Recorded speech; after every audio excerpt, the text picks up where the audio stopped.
Good evening! We are back. Another world is awaiting the righteous coming of the Space Wolves of the Emperor and Khorne's most wrathful vengeance.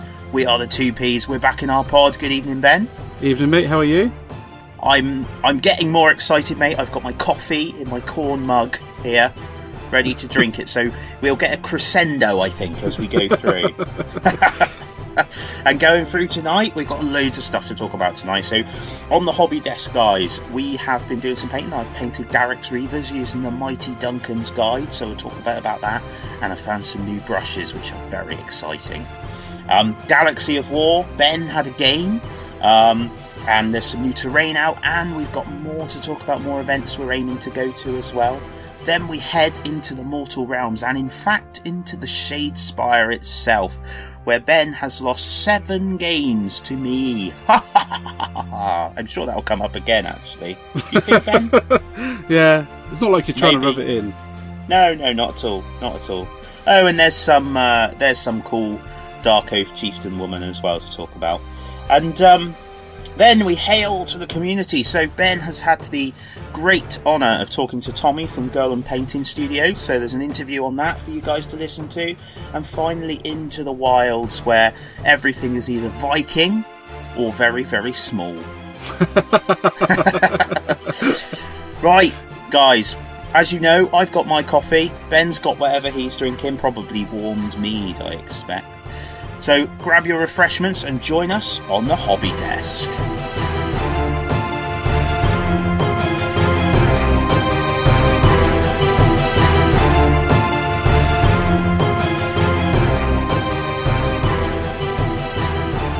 Hi guys, welcome to the 2P's in the pod, and it's our hobby desk first.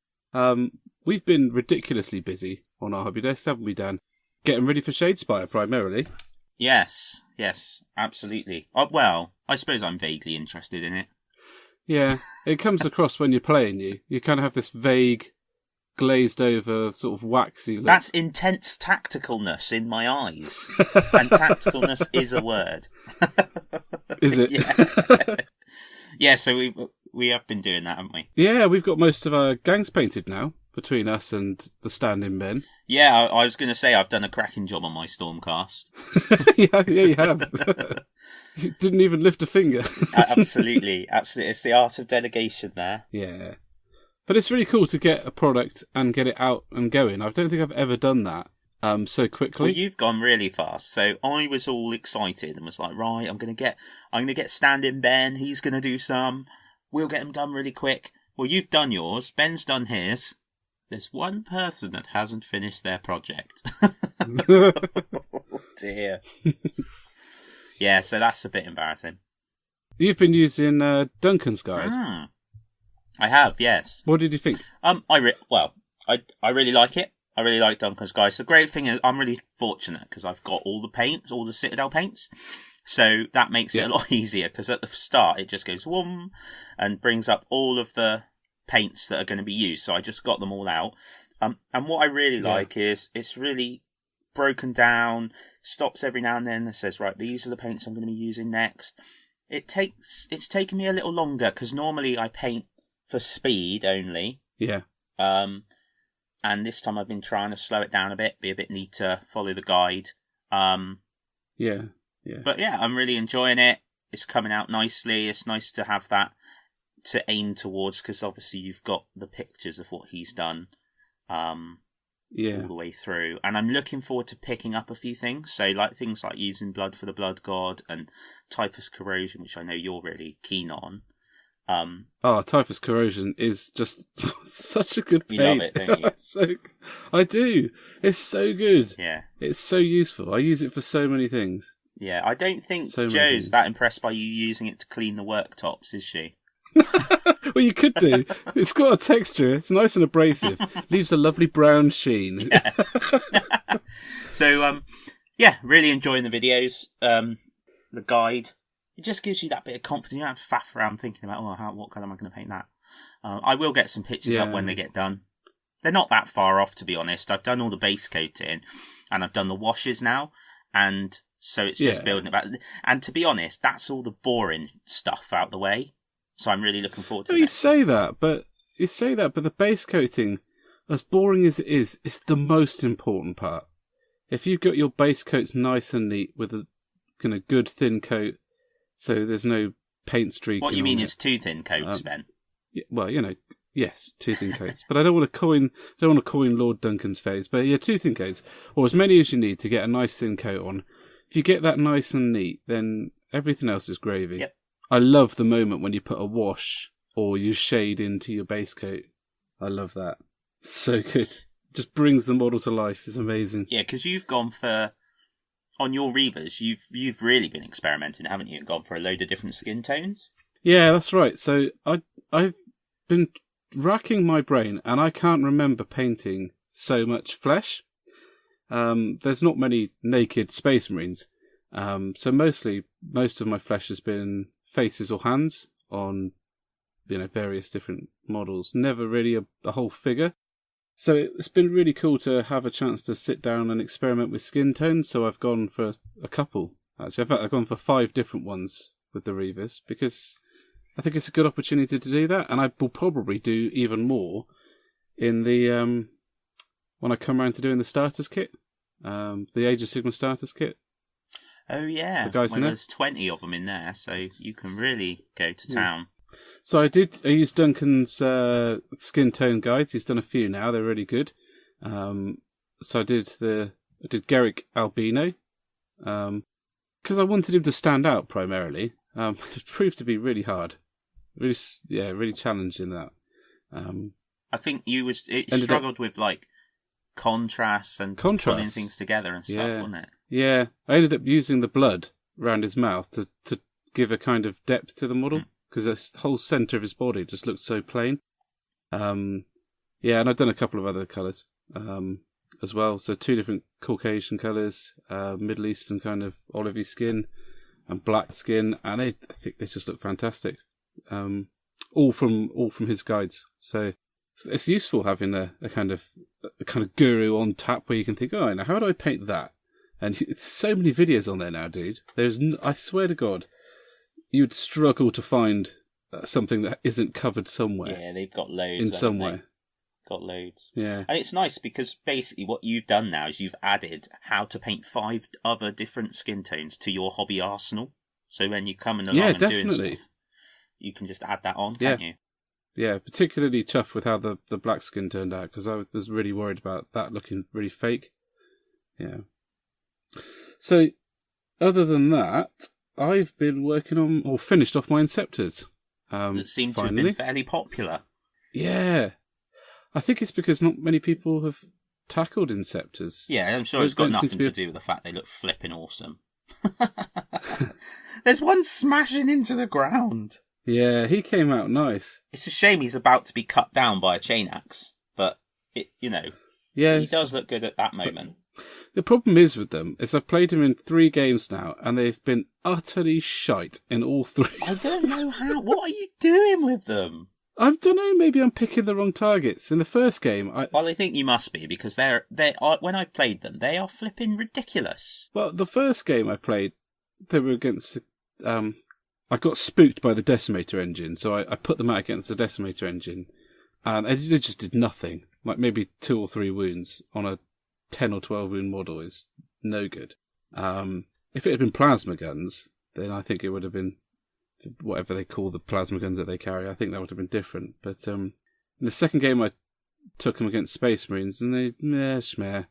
And then the last game, the one at the weekend, I'm sure we'll talk about later, they went against Intercessors, and they maybe took off a model and wounded another, which isn't... It's 3 wounds. It's not great. So I'm thinking more about picking them for squishy targets. Yeah. Problem is when you're playing a Space Marine, there aren't many squishy targets. No, that's true. Can you have them in any bigger units? I don't know. That's a good question. I'll look that up now while we're talking. I have them in 3s. But so talk about how you went, because I know you've mentioned it a few times. Filler, Dan, filler. I know you've mentioned it a few times, but you came up with a different way of doing the markings, didn't you? Because you were umming and ahhing over whether they be blood claws or grey hunters or. who they would be. I didn't want them to be blood claws. Anyone who's been around for at least 100 years of the Crusade isn't going to be a blood claw anymore. No. Unit contains 2 inceptors and 1 inceptor sergeant, may include 3 additional ones. But then that's a power rating of 20 for 6. It's quite a lot, man. That is quite... I could have 2 Khan the Betrayers for that. Yeah. Just going to put that out there. So, it's a lot of money, a lot of points. So probably not. I probably wouldn't go for 6. Although they'd hit really hard. So yeah, I went for... I spoke with Rob and Mike at Games Workshop Plymouth. We had a little chat about it. And Mike came up with the idea of having red and white. So it's a colour scheme that isn't used. Pack marking that isn't used yet. And kind of fits quite nicely. So it marks them as kind of a mix of long fang heavy weaponry and Grey Hunter. So I quite liked it. And the colour scheme, I quite like the idea, and the colour scheme seems to have worked. So I'm quite happy with that. And it settled my fluff itch in my head, which is important because if I'd have done the blood claws, I just don't think I'd have liked it. Well, it had been playing on your mind for some time, probably since Primaris came to be. Yeah, because all the others fit so nicely, but those just didn't. There we go. So and I got both of my warbands done. So I got the Stormcast guys done too. It was a good chance for me to try out the colour scheme I had in my mind for the rest of the Stormcast that I picked up with the starters kit and that. So, ace. Well, I had a bit of a hobby epiphany, painting epiphany. You have repeated hobby epiphanies. I know. Oh. But they flutter through your mind like a butterfly. Yeah. And then come tumbling out the other side like some neglected puppy. Well, this one I've caught as it tried to escape in a net. All right. So I think the question I said to you was, dude, do you use Series 7s? And you sort of this sort of glow came out of Facebook Messenger as you sort of went and explained that yes, you did, and they were very good. So I ordered them. I ordered a set of 4, a size 3, 2, 1, and 0, and I've since ordered double 0 and triple 0 as well. This is going to make you laugh, and it will make a lot of people roll their eyes. But when you mentioned to me the sizes 3, 2, 1, 0, I was like, I don't know what that means, because I've always painted with Games Workshop brushes, always. Of course. Yeah. So I ordered those and I started painting with them. Oh, it's like caressing the paint onto the miniature. It's just unbelievable. Like, if I was I will never paint Slanesh miniatures with them because it would just be wrong. Yeah, it is too... Oh, mate, they're amazing. And I'm sure if people follow us from the beginning, after 11 episodes, people will realise that I'm fairly keen on Games Workshop products. And I use a lot of them. Even the palette pad that you mock me for constantly. Because it's ridiculous. And I've got all of the GW brushes, and I went with the Artificer range, and they're good, but they're not Windsor and Ely Series 7s. I tell you that now. These are stunning. They are so good, guys. And like, obviously, if you just treat them shit, they're not going to be any good. But I really try and look after them, and they do make a difference. To the point where I'm enjoying painting the Reavers more, because when I want the paint to go somewhere, it goes to that place. And nowhere else. Yeah. I think I think painting miniatures is the reverse of a lot of kind of hobbies, in the sense that if someone said to me, I wanted to start reenactment, I would say, you need a basic set of kit, maybe an axe or a spear that will cost you 30 quid for the head, and then you can put the spear haft on yourself. And you'll need a helmet, which you get the cheapest helmet you can to start with, just so you can get out there. when it comes to painting miniatures, it's the exact opposite. I would strongly recommend anyone who starts, invest in a good brush. The best brush that you can afford, because the difference it makes, I just think it's difficult to actually explain just how much of a difference it makes. I mean, and don't get me wrong, there's not... The brushes I've used all this time are fine. They're good brushes, and people, I'm sure, produce amazing stuff. I just feel that these ones... it's just another level. Really, really, really impressive. Yeah. One of the things that Games Workshop brushes do have a range of, which aren't somewhere that I haven't found an alternative for that's any better, is the short bristled ones, like the base coat brushes. Yeah, haven't found an alternative for that, really. No, they have got good range. So, the last thing that I've been working on is this piece of scenery I just showed you. Yes, you sent me some rather cool pictures, looking very good. Getting ready for Necromunda? Yes. I don't know what this one's called. Mixed together some random Pig Latin words. The Galvatronic something or something. Incinemabob. Incinemabob. I don't even have the pieces. Hang on, I've got the... No, not that one. No, not that one. The one that I don't have the guide for. Excellent. It's got lots Thank you for making us wait for that profound understanding that you've brought us about what you're talking about. Yeah, it's okay though, because it's not like this is a podcast. Oh, I found it. I was mid-flow on mocking you. Ferrotonic incinerator. See, I wasn't far off. It's some random Pig Latin. Excellent. So I'm assuming that that's basically an iron smelter. It sounds like it. Yeah. Well, it's pretty cool. You could spend a month painting it. Yes. Genuinely. I mean, there's so much detail on it. It's mind-boggling. I haven't. I haven't spent a month painting it. I've spent 4 hours. and I think it looks all right. I think it's going to be just fine on the Necromunda board. I'm going to stick it on a base. Do some graffiti, a bit of propaganda posters, that kind of stuff. See, you mentioned a base to me, and I have always been a big fan of basing terrain for a number of reasons, not least the making it really sturdy. That's the biggest one. But I think also being able to blend it more into the battlefield and add a bit more stuff going on, especially like ruined buildings and things. But just recently, with the number of things coming out, like, you know, the containers? Yes. Then they come with barrels, don't they? And little, like, ammo boxes. And you can get little barricades. It kind of struck me that it might not actually be a bad thing to not base stuff, and then each game set up those little piles and stacks and things, rather than have them pre-done and put them in place. I think you would lose something, because you can make something look that little bit more real, I think, if you've got the ruins. But ultimately it's not real. You know, it's not. We're not trying necessarily to recreate. Oh, it depends what you want, but not trying to recreate those cool pictures in the Forge World books that look real. Well, you might not be. I'm trying to. you carry on. I'm just thinking about the speed as well, and I'm going to see. I'm giving it some thought while I'm planning my new hobby room.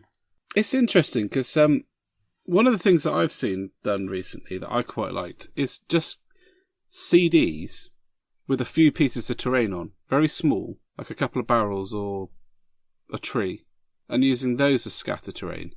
Yeah. I've done my forest like that, with smaller bases, so that you can create a kind of less densely populated woodland.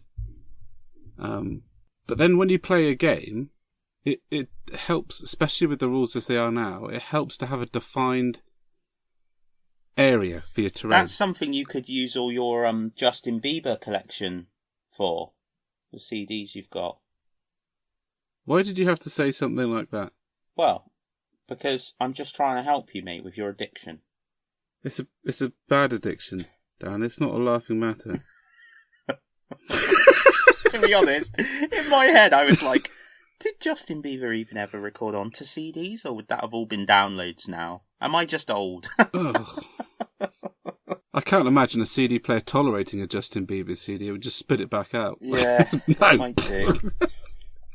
Well, certainly mine would. Go from Clutch to Justin Bieber, I think it would have a heart attack. Anyway, so that's what I think would be quite cool for that. But then I absolutely agree with the shipping crates just being left to throw around the table where you want, because they really work as kind of, you can adjust them in all sorts of ways then, can't you? Yeah. Yeah, definitely. Yeah, it's probably a middle ground is what you want, I suppose, more. Yeah. Yeah. Have a few that you can just get out of a box and scatter, and have some that are on mini bases. Because we've both got the scenery bug a bit, haven't we, to be honest? I'm desperate to start on terrain, to be fair. I need to hold off because at the moment I've got nowhere to put it if I build it. But yeah, I think what it is I want to start bringing the worlds to life. Yeah, telling a story. I know exactly what you mean. Yeah, and the scenery is one of the best ways to do it. Yeah, and the scenery kits at the moment are just phenomenal. Yeah, and they make the whole experience. I think they bring terrain brings everything together. Yeah. Yeah, and like we said, really. I mean, it's a real epiphany playing on a really nice board. Changes everything. Yeah. The problem is if your board's too nice, then if your models aren't painted, it's just embarrassing. Well, that is true. But there we go. So, Dan, I think it is time for us to wind our way over into the galaxy of war. Oh yes, off the pod continues onwards. We're now sort of Waving going through that that burning re-entry bit, so we're getting all that kind of cool effect like you've done on top of your interceptors going on our pod. Burning off the Space Wolf heraldry that you've slapped on the side on the quiet. It's so irritating doing all of those decals perfectly and then weathering them off. Oh, you love it. You said to me the other day you can't not weather stuff anymore. I can't. Do you know what? It's still frustrating. I heard the other day that Joe cleaned your car and you went out and weathered the bloody thing up. Don't talk about the some car. Little Quit snot moving. Stole my piggin hubcaps. Miserable Halloween. Right, anyway, to the galaxy of war. Catch you soon, guys.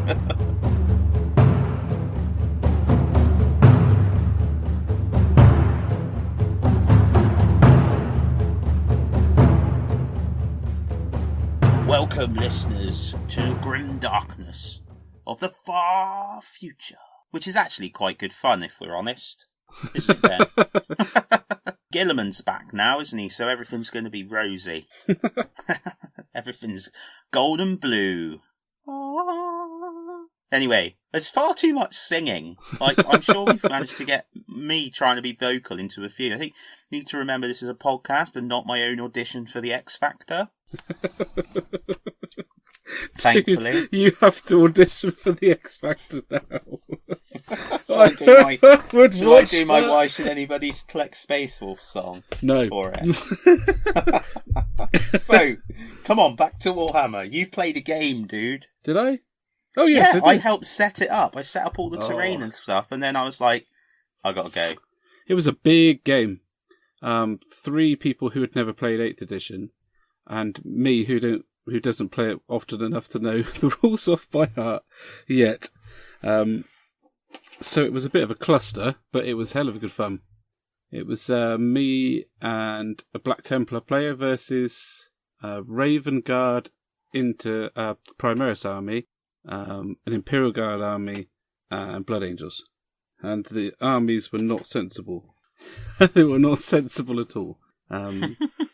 But essentially, one of the biggest problems was that they had super heavy.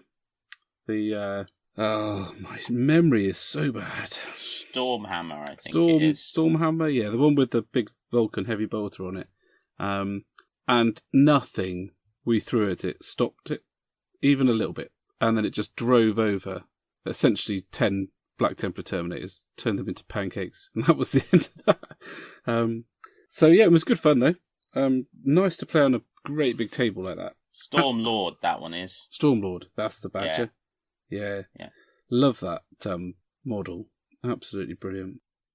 One of the things that they were able to do, because they had Imperial Guard, is deny any of the rear zone. From the dropping in? Yeah. Whereas because we had Space Marines, we couldn't do that. So they ended up flanking us with some filthy Raven Guard trick with 3 aggressors who just roll so many dice. So many dice.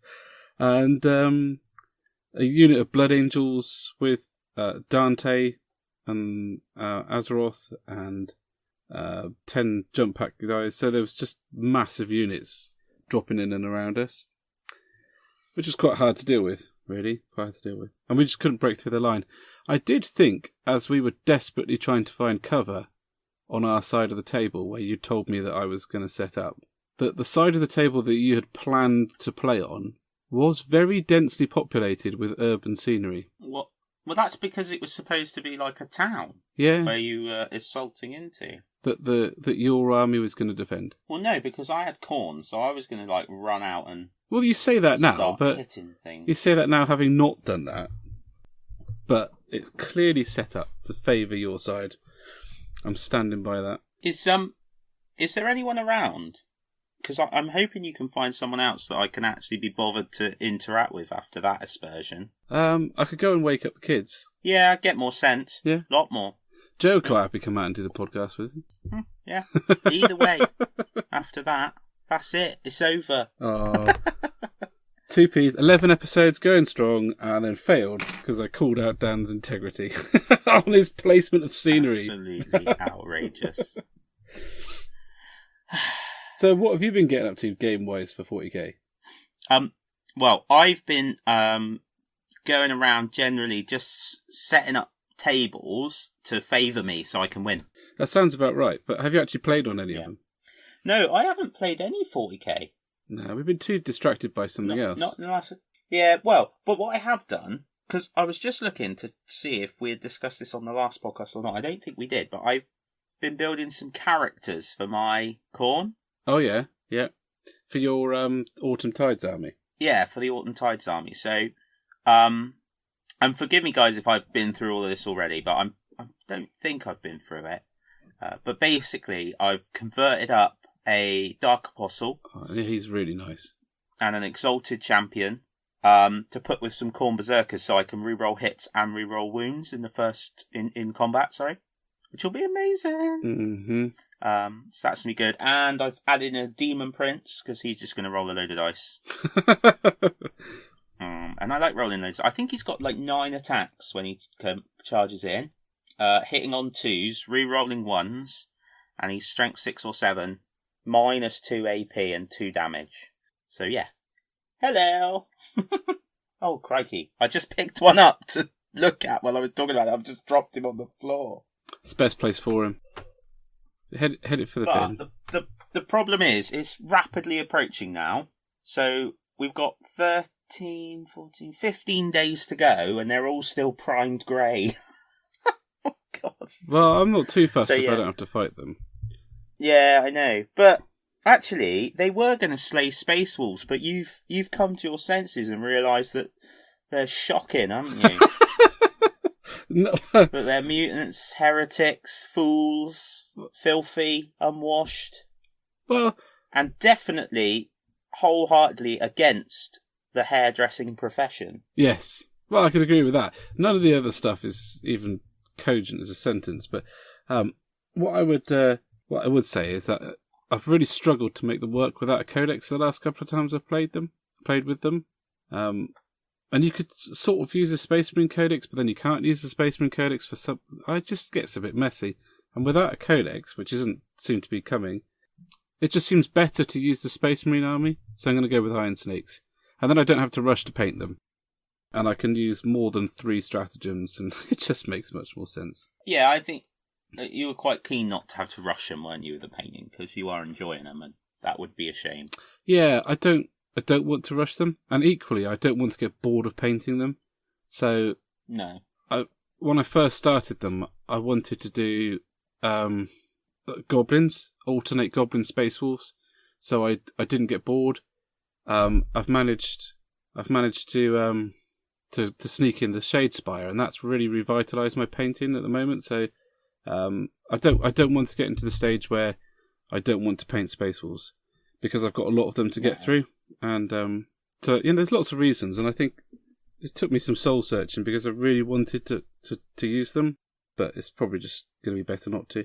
And now I can sit down with a Space Marine Codex and make a sensible army, and I've got many, many more choices. I've got a whole company of Iron Snakes to choose from, literally. You have got quite a few of those. Which are, You'll have to get some pictures up, mate, because I don't think people obviously know you as the Space Wolf one. Yeah. Or the incorrect one, also known as. But I don't think... See, whenever I tell people, when I'm talking about your hobby, I've always talked about the Iron Snakes, because I know where your passion for them comes from, and I share your passion for the book. I know how they started with the Tale of Many Gamers project in Games Workshop. Yes, it did. And I've seen them grow.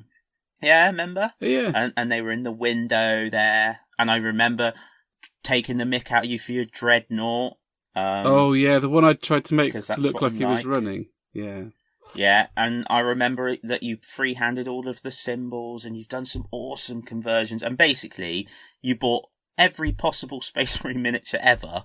Yep. To do these conversions, and you used like Tyrannic War veterans and made all the squads and named them.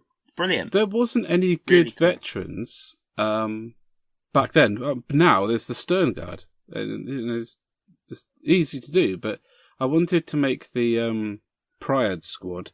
And to understand a lot of this, I guess you will have had to have read Iron Snakes, but Pryad is the main character in Brothers of the Snake. He's the sergeant, and they're not a special squad. They're a notable squad, which means that they've earned a reputation. But they're a Codex chapter in many ways, and these guys aren't first company. But I wanted to have like bolt gun wielding nice models. So the only way to do that I thought, or could see at the time, was to trim all of the Ultramarine symbols of the Tyrannic War veterans, and that turned out quite well, didn't it? I thought. Yes. Yeah, you're right. I think I probably ought to sit down and take some photographs, because they've never been photographed. That's what I'm going to do for that. I think that's much more sensible, rather than trying to get 15 models done in 15 days. It's not going to happen. It's not going to happen. Not for Space Wolves. No. So, but there is an opportunity to use your Space Wolves coming up in January, isn't there? Yes. Yep. And I need to have a proper look through the pack for that. What's that called, Dan? So this is the Tenebris system. So Warhammer World have announced over the last sort of week that they are launching a new campaign setting, or a continuation. I think they did do a campaign that was set on Borealis, and this continues on from that. But basically, they will do now. These narrative or campaign weekends that they do moving forward will all feed into the story of this system. Yeah. And this area, which I'm really excited about. I did a Heresy campaign weekend, and unfortunately the follow-up one got cancelled. It wasn't a Games Workshop one, but it was fantastic, really, really good. And I was really keen to get involved in that. So I'm equally as keen with this. So the idea is that Chaos has risen up again in this system, and when you buy your ticket, you choose whether you're going to be Imperium, Chaos, or Invader, which covers everything else. But also, you can be an Invader, a Chaos Invader, or an Imperial Invader. You got to read the story, really. But that's in February, just before my birthday and your birthday. Cool. Just after Backup Ben's birthday. Backup Ben. So that's quite exciting. We are, at the time of recording, the tickets go on sale in 2 days. So by the time this is recorded, this comes out, we'll know whether we managed to get them or not. So I'm going to be sitting there in the morning, ready, finger poised, to buy those tickets. It's £65 a ticket, which I think is ace. No, hang on. Because £65 for an event is a lot of money until you explain what you get for it. So I think it's worth doing, Dan. Yeah, well, okay, so for that £65, you can play up to 8 games. And I say up to 8 because there are an optional 3 extra games on this Friday night if you're up there. You get dinner on both days. You actually, when you arrive and you register, get given a dossier which contains the information for your side, which sounds amazing. Then you've got to remember the venue. So you're not going to be playing on some dude's upturned flipping garden table with a couple of bits of flower pot on as boards. You're playing in Warhammer World. Yeah. So they're going to be theming things around certain boards up there as well, plus all the storytelling that comes with it. So, I mean, the one I went to before was, it wasn't a cheap weekend, but it was bloody awesome. Yeah. Like, it's so good, and it's so good being able to play a game and then going to another game and going to another game, and they're really pushing the positivity and the narrative side of things. Yeah. It's 100 power level, but you can take all your army. So you could take like 300 power level, and then they're encouraging you to change your army. So, for example, if you get assigned to storm a fortress, you're going to want a more mobile army. But if you're assigned to defend a fortress, you might want a more defensive army. And the idea is that you form part of a storytelling team, I suppose, over the weekend. Yeah. Which is fantastic. There's the usual painting competitions, and there's an award for each faction, each ticket type, so Imperial, Chaos or Invader, for most favourite game votes. So there's awards for that. We're going to book a place in a hotel to stay over. Yeah, it's going to be amazing. It's going to be great, isn't it? Looking forward to it. I'm very excited. I would love to paint a Nurgle army. I'm a bit intimidated by 300 PowerPoints of Space Wolves isn't going to get done. No. So I'm going to take Mr. Kaitan engine. Are you? He's got to come. Yeah. Are you sure? Because wouldn't you drop him out the boot on the motorway or something? Yeah, he probably will. He'd probably leap out. He'll be like, look in Screw the mirror, and you, he'll be I'm like hanging on going the side, home. like, whoa, I'm going to get you. He'll be swinging his axe at, like, I don't know, Audi drivers. Get out. Yeah. I'm a BMW driver. We've just lost 25 listeners there, Ben, because of that admittance. But I am a bit. I drive a BMW, so that's why I'm. In fairness, belittling the Audi. BMW driver, corn worshipper. Yeah, makes sense. General, all round, awesome guy. Ding. So, aside from what we're getting up to, want to have a quick go over the releases that are coming up? Yes, so have nothing too exciting. I've got to be honest, I haven't really been following the Tyranid one. Have you been following the Tyranid one? A little bit. I've looked at a couple of things. I saw something that could be used to shut down psychic attacks. So if a psychic power within 24 inches of this certain point, you can only roll 1 dice. Yeah. To get the power off. I saw that. And I've seen that you've got the different hive fleets, haven't you? Yeah, but I haven't gotten into loads of depth on it. They seem to have expanded that quite a lot. Yeah, well, it seems to be a theme though, doesn't it, to give a bit more flavour to each of the factions. It gives me a hive fleet to paint my Tyranids in, and a nice easy one too. The Jormungandr. Is it Jormungandr? Yeah, but anyway, it means the world serpent in Norse. I can never pronounce it, but yeah, the hive fleet that is named after the world serpent. So they're meant to be in the kind of Fenrisian sector. So that's pretty cool. So that's my Tyranids in a nice easy I've only not scheme. been following it because I know what will happen if I do. You'll collect a Tyranid I don't army. need to. Well, I won't collect a Tyranid army, will I? I'll get really excited about a Tyranid army, buy some, paint a 3, and then go back to painting corn. Yeah. So that's them. There's been a lot of controversy over changing in the Astra Militarum rules, the Commissar rule. Probably best we don't dwell on that too much. Although I struggle with a lot of the rules stuff because the only time I get a bit frustrated is if I feel a rule has changed and it then doesn't allow me to explore the background. Yeah. So, for example, it took me a little while to get over the Khorne Berserkers not being troops, and then of course they did make them troops.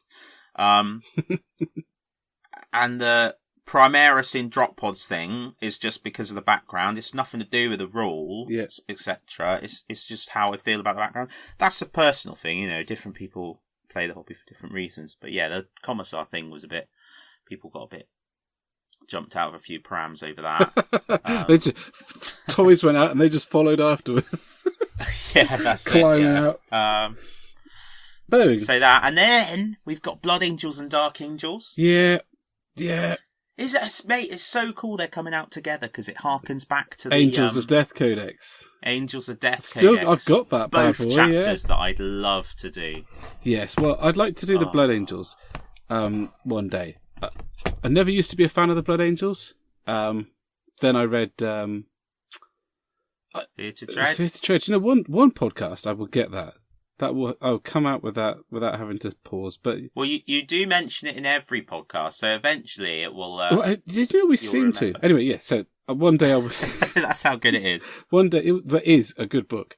One day I will do some Blood Angels, but Dark Angels have never really, in their current format, ticked any of my boxes other than aesthetics. See, the thing that annoys me about I love the idea of Dark Angels. Like, I love the monkey, like the robes and the secrecy, and I love the plasma because I think the plasma effects on them would really set off the colour scheme nicely. Yeah. And I love the bone of the Raven Wing, but the lion is a tit.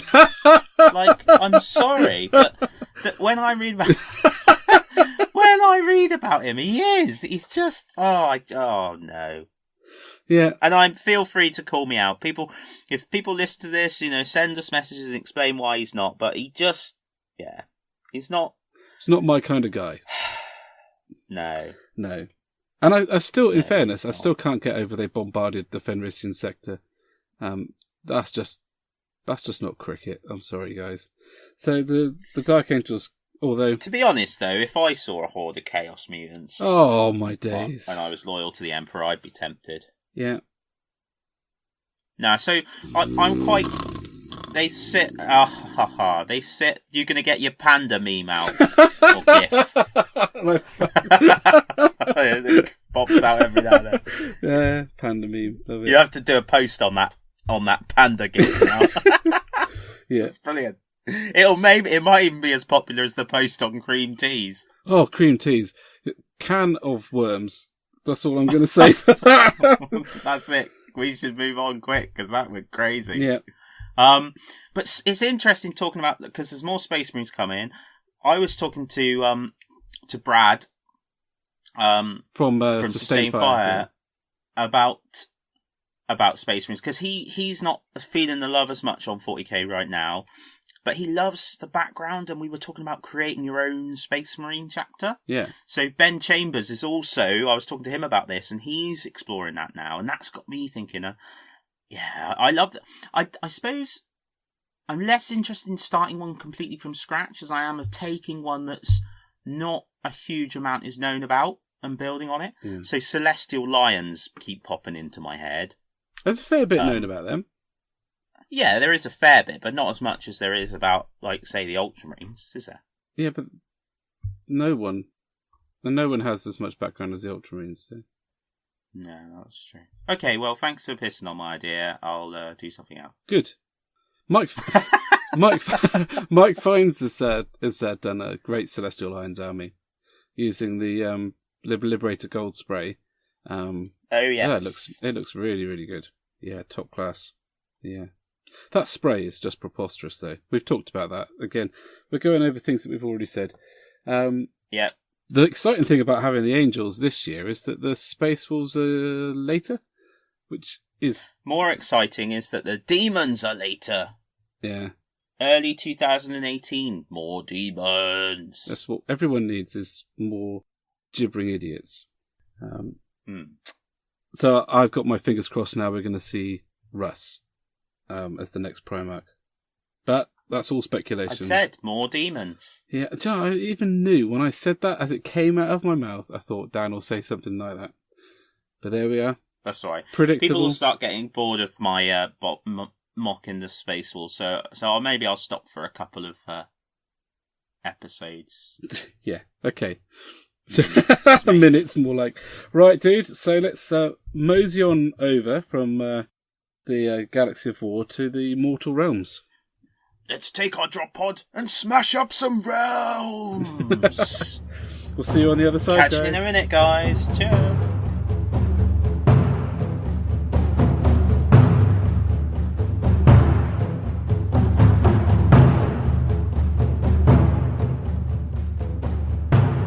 Hi guys, and welcome back to the Mortal Realms. Well, not any old Mortal Realms. We're in the Realm of Death, in the city of Shadespire, where we have been playing game after game of the many different ways to make Ben look crap at board games. Incidentally, do you think they brought out a game that was set in the Realm of Death at this time because it's Halloween? Ooh. Oh, conspiracy theory with no real point at all, like all of them.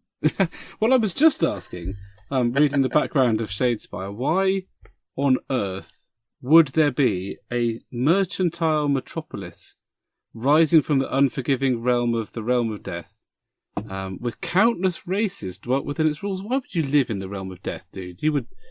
I mean, I'm not a fan of haunting. Well, you make the best of the situation you have. Also, you get used to what's normal, don't you? Yeah. So ghosts frighten people because, like, they don't come up very often. But if they were there all the time, you'd be like, all right, lad. Yeah, that's true. Wouldn't you? To your ghost friend. That's true. Yeah. So yeah, that's why.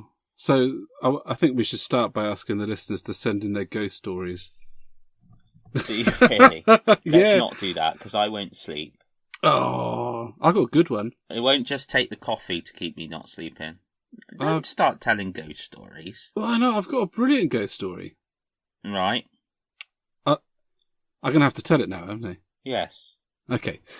So when I was working in the emergency department at 3:00 in the morning, it's quiet. The department's quite often quiet at that time of day. And I was walking back in from the ambulance entrance, and the resuscitation room was completely empty. And as I walked past the second door, because there was a door on either end, I heard one of the machines chiming. So in I went and found that the machine that was timing was one of the defibrillators. And it had the asystole, which is the pattern that a person's heart makes when they're not alive. It's very different from a flat line when the machine is turned off. And the machine was chiming asystole, and it wasn't plugged into anybody. It should not do that. And then I went to turn it off, and the machine turned itself off, and I've never left a room faster in my entire life.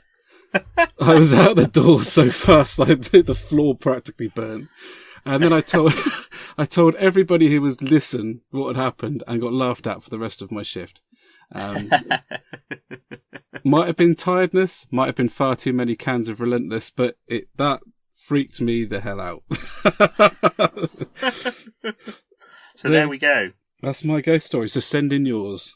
So let's go on to something that's actually related to our hobby. So I think we should talk about how many games did we play when we met up? Oh, you're saying 7. We played a lot. We did play a lot. We did play 7. How many games? Oh, I did you lose win? 7. I can't believe I lost 7. You did. There was 5 where I used the corn, because I used the corn 3 times, and then by that time you were scowling so hard at me that I agreed that we should swap, because you were convinced that I think you believed that the Stormcast had no good power cards. And so I took the Stormcast and I won twice more. Oh, shush. And then the next day when we got up in the morning, I had to do something, so we played twice again. Mm-hmm.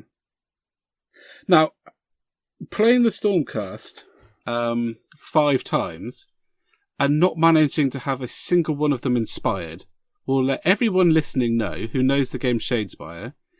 All you have to do to inspire one of your Stormcast is roll a defense. A single defense. That's it. And I never had an inspired guy. So that means I was either killed outright in one hit, or I didn't defend a single thing. for 5 I think games. you clearly need to work on your chat up lines. Do I? Yeah, because you've obviously not got the way with Lady Luck that I have. Yeah, I have fair. wooed her. You know, I mean, to be fair, it's not difficult with my rugged good looks. Oh God! She is clearly on my side. Yeah, seriously, delusions, man. But you need to see someone about that. Luck is luck is. It's not one of those untenable things where you just like, oh yeah, but you got lucky. You know, I've worked on that relationship for some time. Yeah. I haven't. We might have to put a health warning on this segment. Yeah. But anyway, let's go past the fact that I got whooped 7 times. It was still good to play, though, wasn't it? It was good to meet up, play a game. It was fantastic. Yeah. And we really got to grips with it, I think. Yeah, and to be fair to you as well, I had already played 3 or 4 times and had been sort of looking at the corn cards and how to use the warband. Yeah. Which helps, obviously. And I'd been too busy painting them. Hadn't read any of them. You were painting them. I was reading the cards. That sums up our relationship to the hobby almost perfectly, doesn't it? Yes. Yeah. What I loved about it is that it did feel very competitive. In that it didn't feel like I was being cheated. I know we've just joked that I thought your cards were better. I knew, even though I was trying to find a way to explain how I kept getting beaten, that it was just I didn't know how to use my cards. And I was just being thumped by luck. Really enjoyed the structure of it. Really enjoyed how quick it is. I think we said, didn't we, that, or certainly I said, when you've got a game where you roll less dice, a run of poor luck, it becomes even more pronounced. Yes, it does. So, I used to find that, because I used to play War Machine, and in War Machine, lots of things were based on 2d6. And so when you rolled to hit, you didn't roll hundreds of d6, you were just rolling 2. Yeah. So, because you didn't roll as many dice, those times that didn't go well were even more pronounced. Yeah. And that was definitely the case, wasn't it? It was... Yeah, it just got silly. And actually, it happened a bit last night. I played Ben and Ben Chambers, and it got to the point where he would roll, and I would just like put my head in my hands because I was like, I can't believe that you've missed. Yeah. Yeah. But yeah, I know. I echo what you say. It does feel competitive. It's thought provoking. It is tactical. Really like getting to grips with it. And yesterday when I played, I played against the Oryx. 3 times we played with the Oryx and the new Undead warbands. Yeah. First 2 games we just played with their core cards. Yep. So they come with a pre-made deck like the starters kit ones? Not quite. What we did is we just used the faction-specific cards. Right. So in the starter set, the pre-made decks do have some non-specific cards in. Okay. Do the expansion decks have any more Stormcast and Blood Reaver cards? Yes. They do? Okay. Yes. Yeah, interesting. Yeah. I've been going through them tonight. I bet you have. Yeah, I was loving it, mate. And so anyway, we played with the 2 standard decks, and the Oryx beat me the first time 8-2. Woo! Then they beat me, I think, 7-3. And then, while Ben was cooking me dinner, which was really nice of him, and it was bloody lovely as well, I offered to help, but what I actually did was sat down and went through the decks and put together an undead deck that was focused around taking objectives and the speed of my models. Yeah. And then we played again after tea, and I won 17 glory to 2. Which really, I think, emphasises the difference if you build a deck to achieve a goal. And I don't think I even damaged a single one of his miniatures. No one took a hit because I just was moving around and capturing stuff, and I knew what I wanted to achieve from the outset. Yeah. Interesting. Because you kind of led down a path of thinking that, well, I am, whenever I play a game that's combat orientated, that my goal is to kill the enemy. But actually, you've just described a way to win a game by a ridiculous number of points without even engaging them in hand-to-hand combat. Well, almost all of my cards gave me glory based on holding objectives. Yeah. So there's some really cool ones. So, in the first book, there's like hold objective 1. Mm-hmm. And that's worth a glory. Yep.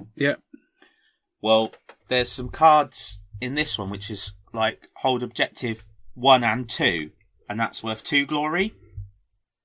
And then there's supremacy, which is hold 3 different objectives, get 3 glory. And then there's another one which is an upgrade, and if that character is holding objective 2 at the end of the game, you get 2 glory. Hmm. And so they're all, and there's like one where if I resurrected 2 guys in a round, I got a glory. There was one where if all of the guys I had on the board moved, I got a glory, and that works because... How can you do that? Well, that's what I was going to say. That works because the Warden has an ability that allows 2 other models to move. Sort of commands them forward. So I just didn't take anything where I had to kill stuff to score. Yeah. Now, it is important to say that what would happen is if, for example, the undead get known for doing that sort of thing, or even if I just regularly play in Ben and he will know that's how I play, he would play a game which focused more on keeping me off the objectives. Yeah. But I've just gone for all of my ploys and upgrades are focused around movement, whether it be moving the enemy or moving my own models, because I think movement's so key. There's even one which lets you move an objective. Well, that's really cool. How far? Only 1 point. Oh, okay. Yeah, but that's, you say, okay, but 1 hex can be the difference between victory and defeat. Yeah, totally. And all the Skellybobs only move 2. Do they? And then when they're inspired, they move 3. Wow, that's really slow. But then there's Unholy Swiftness or something, which gives a character +2 movement. Cool. So yeah, I'm loving it, mate. Honestly, it's brilliant. I was poring over the cards. Really like it. The thing is, one of the things I'm really excited about is, it's going to sound daft, but it's the things that haven't been released yet. Well, that's not daft. That's completely correct. I mean, we've got the Skaven come in. Yeah, but that's the strange thing. I've got no interest in Skaven at all, apart from burning them. And yeah, I'm really looking forward to that Skaven warband. It's such a nice looking warband. And I've got no interest in the Fire Slayers. Really, I don't particularly like. I like the look of them as an army, I suppose, but I've not fallen in love with them like I have the Caradron Overlords. And yet, I cannot wait to see what they do with them for the warband, because I think all of the warbands so far, the models are unique, and it really chimes with me that they're all named. Yeah. They've all got a little story. They all feel like they're real kind of things. I like playing any army where I've named and each person has a sort of character that's developed over the years. But I am looking forward to... I'm even looking forward to the second Chaos Warband. I think the second Chaos Warband is going to be really interesting. I think it's really exciting to think they've created so many factions in Age of Sigmar. We even talked about it, didn't we, a few episodes ago, where like the elves have been broken down into loads of factions and so on and so forth. There's so much scope for warbands. There is, and do you know what's really useful? And doing some really cool stuff for them. Sorry, go on. That's the really useful thing. This just struck me thinking about the elves. What an easy way to introduce a faction. Yeah. Yeah. So, I don't know, the Shadow Elves. Something we haven't seen yet. Here is a warband of the Shadow Elves. Have a shot of that. And, you create a theme, an identity with that warband, a way of, it's a starting point that I hadn't really considered before. So I'm really excited to see what they're going to do with it, because I think we have certainly enjoyed it, and I'm not a huge board gamey kind of person, much prefer model wargaming. But I have enjoyed Shadespire a lot. I enjoyed Gore Chosen a lot as well. But then I guess I have to shout out the guy. I say I'm going to shout out the guy, but I need to remember his name first. I'll see if I can find it while I'm talking. But basically, he discovered that you could fit 6 deck boxes into the Shadespire box, and then he made a little tray to go in the middle to hold the counters. It's so organised. Oh my goodness. Well, people will know that I get excited, obviously. Yeah, you haven't seen nothing to how excited I got when I saw that picture. I love it. I love it all organised. Oh my goodness! Sorry. I just had a moment. I've just gone down. Just going down the Shadespire page, looking for that guy's name, and I've seen the trophy that was given out at the Grand Clash. Yeah. And, of course, it's just a standard trophy, because they do them, but it looks like a piece of shade glass, dude. Yeah. Have you seen it? Yeah, I have, yeah. Why have you got Tommie? That's amazing! Posters of that have been floating around for a while now. I thought you'd seen it. No! Well, clearly not, after that reaction. So, yeah, that is flipping cool. Oh. So, I played a 4-person game yesterday, which was very interesting. Yes, I saw. How was that?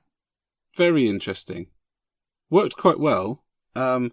Tactically placing your board is a million times more important. I was stuck in the middle, so I didn't really stand a chance, to be honest. But so board placement was important. So there we go. Neil Jackson. Neil Jackson is the person that's done the awesome how to pack your Shadespire box thing. And it is awesome. Great. I've messaged Jim at Big, actually, to ask him if he's got any deck boxes. They're pretty standard, those deck boxes. Yeah, they are, but I need them now. So, one thing more we wanted to talk about was really exciting model. Oh yes, yeah, the Darkoath Chieftain, and it's exciting because of lots of reasons, I think. But the big one is that it's not been designed for Warhammer Quest. It looks like a sneak peek of a faction, doesn't it, Dan? It does. It certainly does. So it's pretty exciting because it hints at an expansion of another idea, the Marauder idea, doesn't it? Yes, it does, yeah. So that's good. So, and we've already got one fantastic model for the Darkoath. Literally one of my favourite fantasy models, perhaps, of all time. Certainly in my top 10, in the Silver Tower box set. And she's just a fabulous model as well. She echoes him, like, in so many ways. I think she's fantastic. And it says, meanwhile in the mortal realm, something dark is gathering. And there's a little video, and the Warhammer Age of Sigmar logo, which is normally really bright gold, sort of shatters a bit, and bits fall off, and then underneath is revealed the same logo, but in darker tones. Yeah. And it says, is a new Dark Age dawning, or did someone just go a bit mad with Agrax Earthshade? And then it says, we reckon this new Chaos hero might have something to do with it. Yeah. Darkoath War Queen.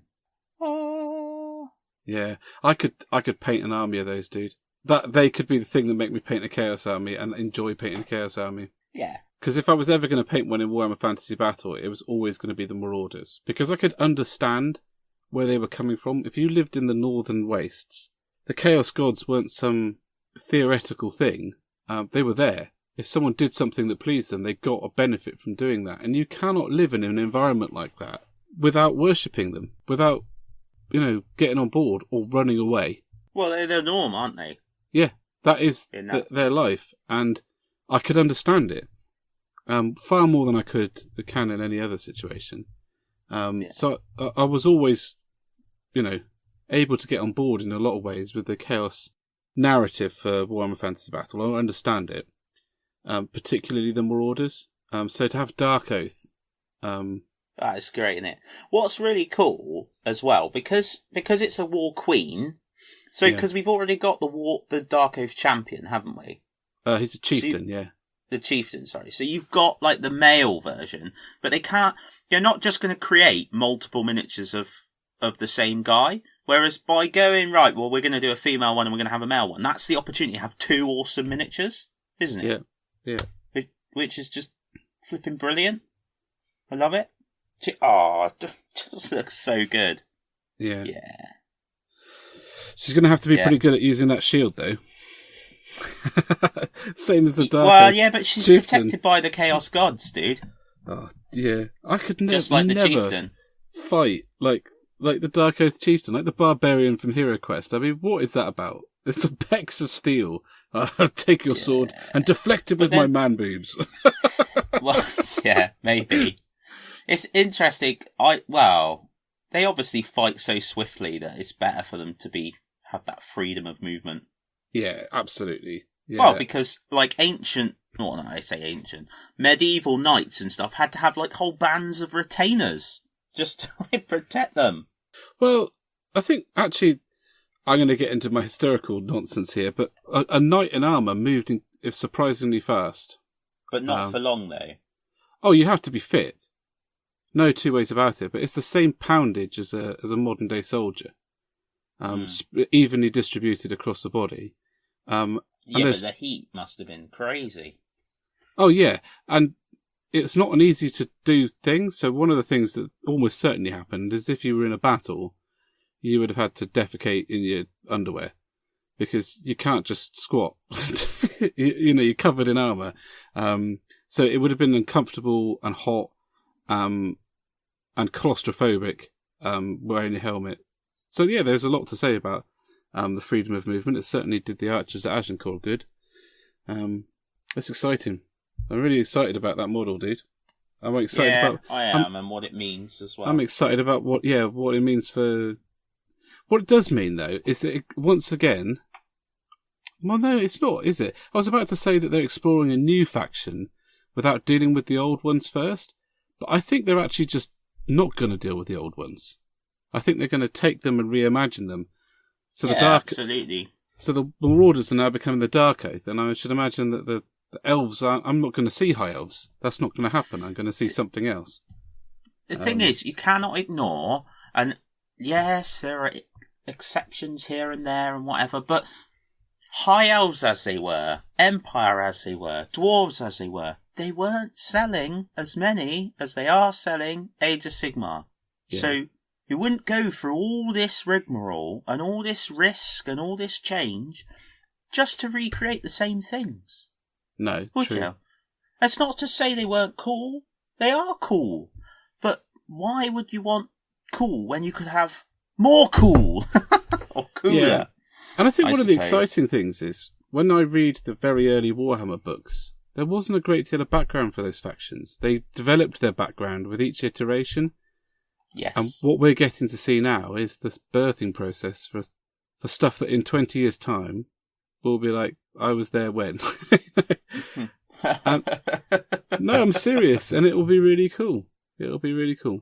So is it inappropriate to say at this point, I was there when there was a female model for a leader, and for some people the sky fell?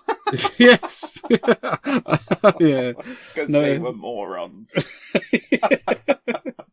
Yeah. Quick, we should go. Let's go and hail to the community. Absolutely. Absolutely. You've got some exciting stuff in the next section. Some exciting stuff. Right, See you later, guys. Thank you very much. Catch you soon.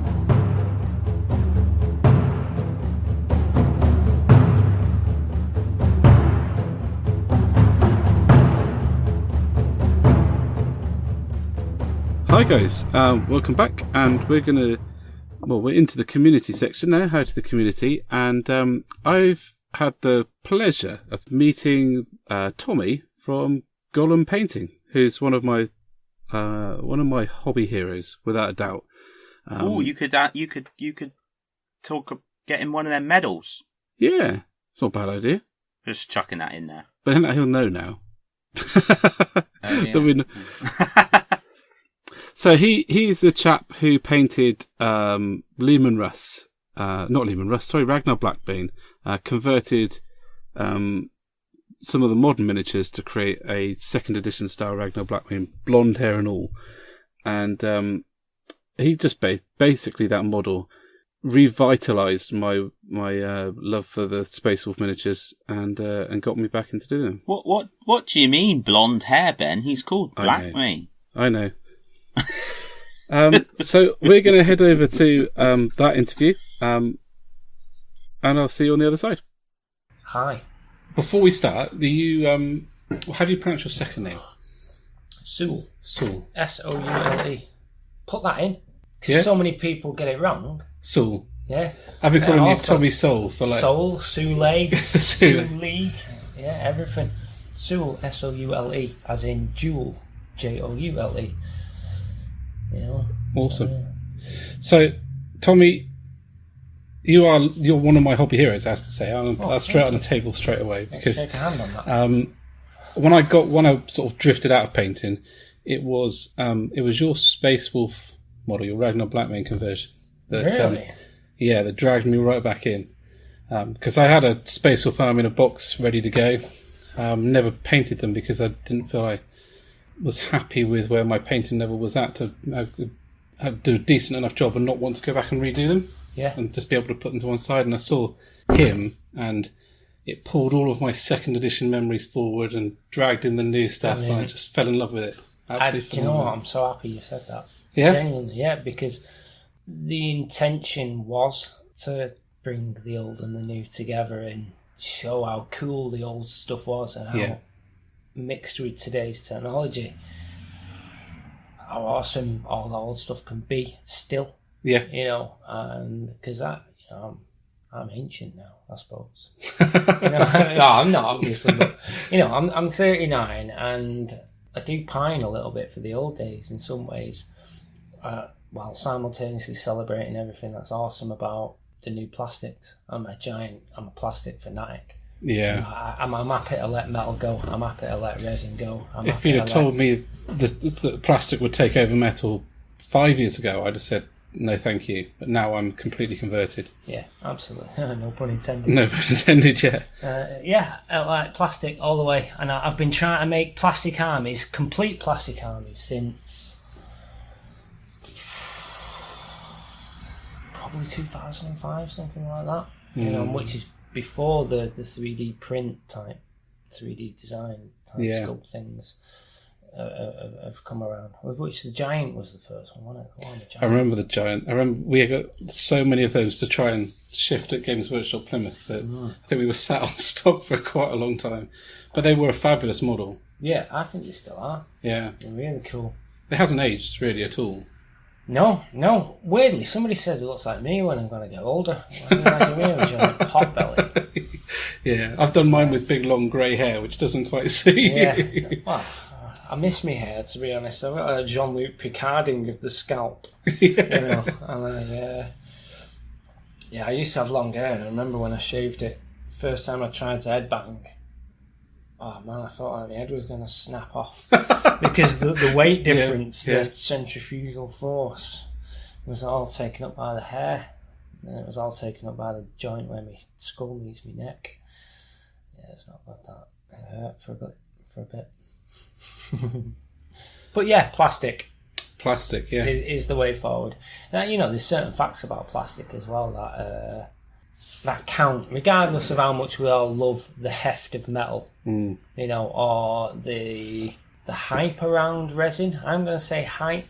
Some people think you get a better quality cast out of resin. Yeah, sometimes you do. Sometimes you don't. Yeah. Plastic, all times you do. And when it comes to crispness and detail now, plastic trumps everything. Yeah. Absolutely trumps everything. You know, plastic, it's easier to fix. Oh, yeah. It doesn't chip. Yeah, yeah. You know, it's cheaper. And it's got a lot of... You talk about the weight of a model, but I think the weight is something that really benefits model design. When you look at some of the stuff from Shadespire, for example, you can't make that out of metal because they're suspended by wafts of a cloak. Yeah, absolutely. They just fall over and destroy itself under its own weight if it was metal. The thing is, right, when I was younger, you'd hold a metal model and it was the heft. You know, I was just like, when I pick up a plastic model, I was like, yeah. And when you're younger, it's like the fact that these things are made out of metal. Yeah. You know, it's not a toy, it's made out of metal, it's something more than a toy. You know, but once I'd got over that, because that's just an idea, whereas things that make plastic better aren't ideas. No. They're just facts. Yeah. You know, and when I clicked with that, I was just like, do you know, I've got to let that idea go because that's just me having an idea. Mm. You know, there's a lot of stuff that goes on like that in the hobby, if I'm honest. A lot of ideas people hold on to that are really holding them back. Yeah. You know, and if you're conscious that they're just ideas and you still want to keep hold of them, then yeah, crack on, man. Yeah. You know, go for it. Because I'm still a retro freak. I'll still go looking for, you know, like a classic old metal model, Games Day Orc. Right? Oh yeah. You know, the axe above the head. I don't know what year it was, 96 or something maybe. I think so. I'm guessing. Yeah. Really, but you all know the one. Brian Yeah. Nelson Orc, axe above his head. What a great model. Yeah. You know, truly great. And, what else? Gene Steeler Patriarch. The big fat one. Yeah, yeah. Sat on the throne. Sat on Another the thing throne. with Yeah. the like old Warhammer Quest model, a skeleton on a throne. Going, I can't remember. Oh, I don't know that one. Keller's Keep? Or is that Hero Quest? I'm sure your viewers will be swift enough to... Hero Quest had a skeleton on a throne. I think on one of the add-ons. Yeah, it was Advanced Hero Quest or Warhammer Quest. Must be Advanced Hero Quest. But yeah, skeleton in the throne. Yeah. I had to get one of that. When I first started the hobby, the first paint set I had was the Imperial Space Marine paint set, the little red book. Wow. So all the models in there were pre-second edition, the Rogue Trader stuff. So I literally grew up trying to paint the Rogue Trader models, but paint them on the second edition plastic monopost You stuff. try and do the rank on the forearms. You know the yellow ranks they used to have? I didn't. No, not when I was that age. Well, I must have tried and failed a few times, but That's the way to get better, though. That's stuck in my head. And last year I got a box of eBay bits and redid 25 of those plastic Road Trader Marines, and that absolutely. And they are so. They look so current when they're painted in the current style. Going back to what the first things we were talking about, that some people look at them and think they're current models, which is awesome. I've done the stripes on those. Yeah. See, one thing I really loved from back then is that book really brings it home to me, especially on some of the Deathwing models and some of the Space Wolf models. Heraldry. Yes. Heraldry on Space Marines, and to see checkers on the new Primaris Marines. Absolutely. Yeah, absolutely.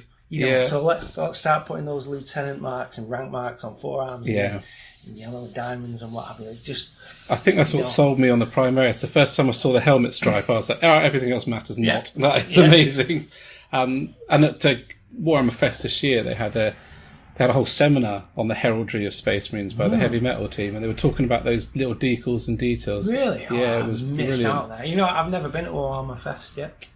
Really? Yep, never been. No. Did you go to Games Day? Yeah, it was a massive Games Day fan. Now, generally when I go to Games Day, I was a staff member. Yeah. You know, I was either working on a game, or a number of times I helped out on Golden Demon as one of the assistants there. That's some time ago now, but I really enjoyed that.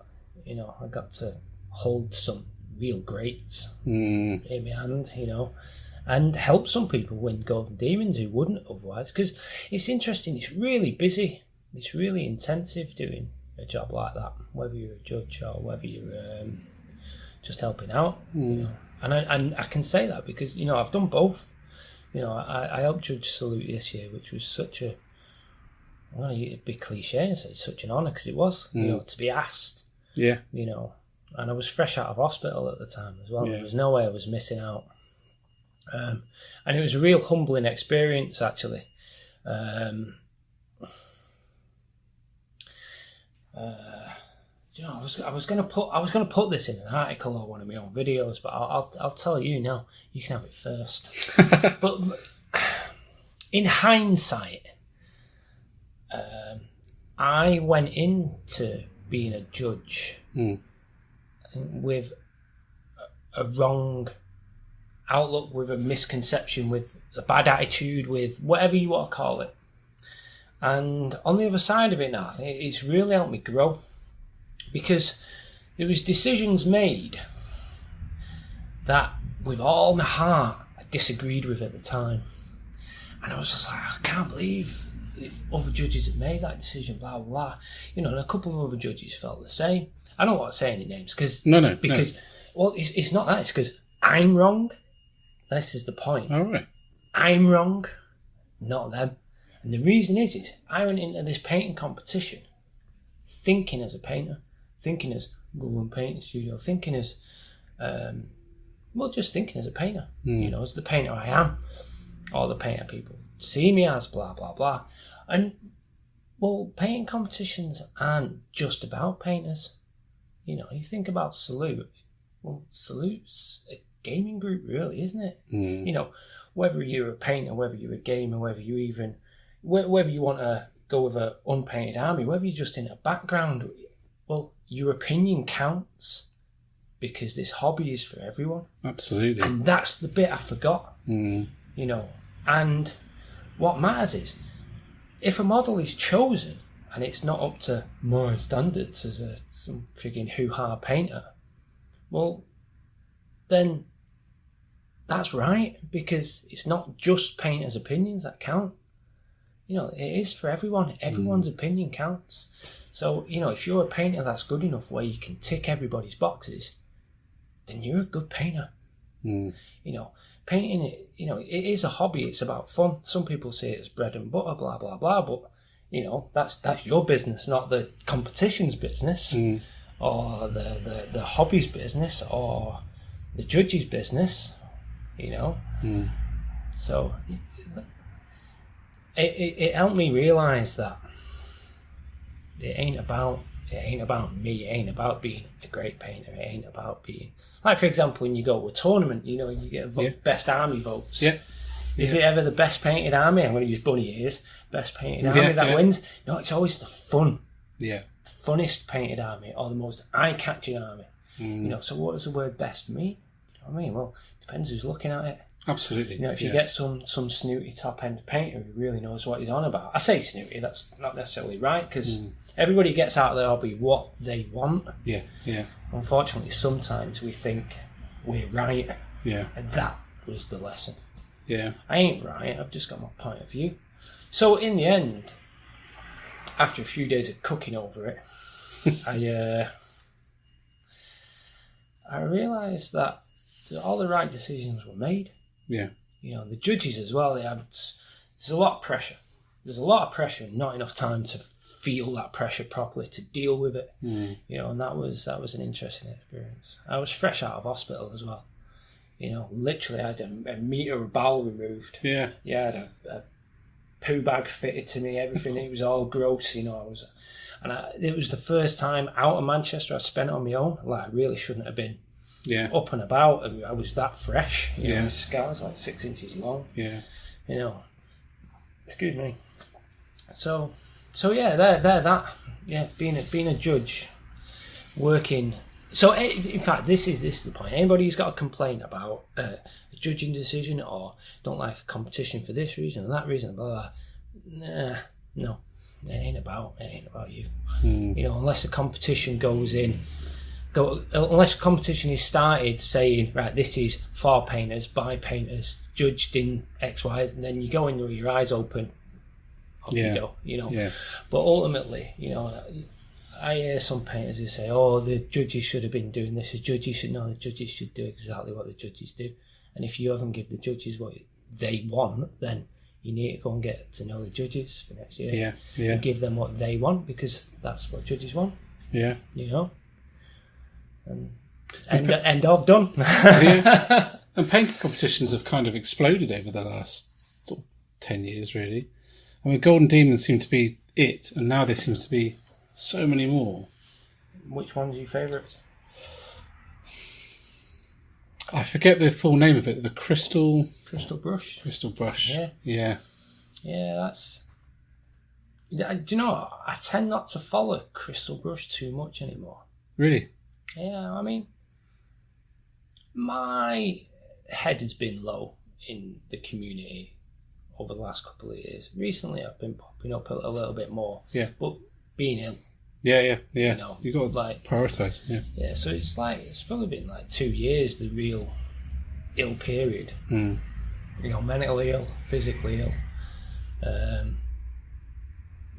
It's not often you get to say, well, you know, when a consultant tells you, you know, this is as bad as it gets, the next step is you're dead. You know, that's how ill. It's not often you get to hear something like that, and it's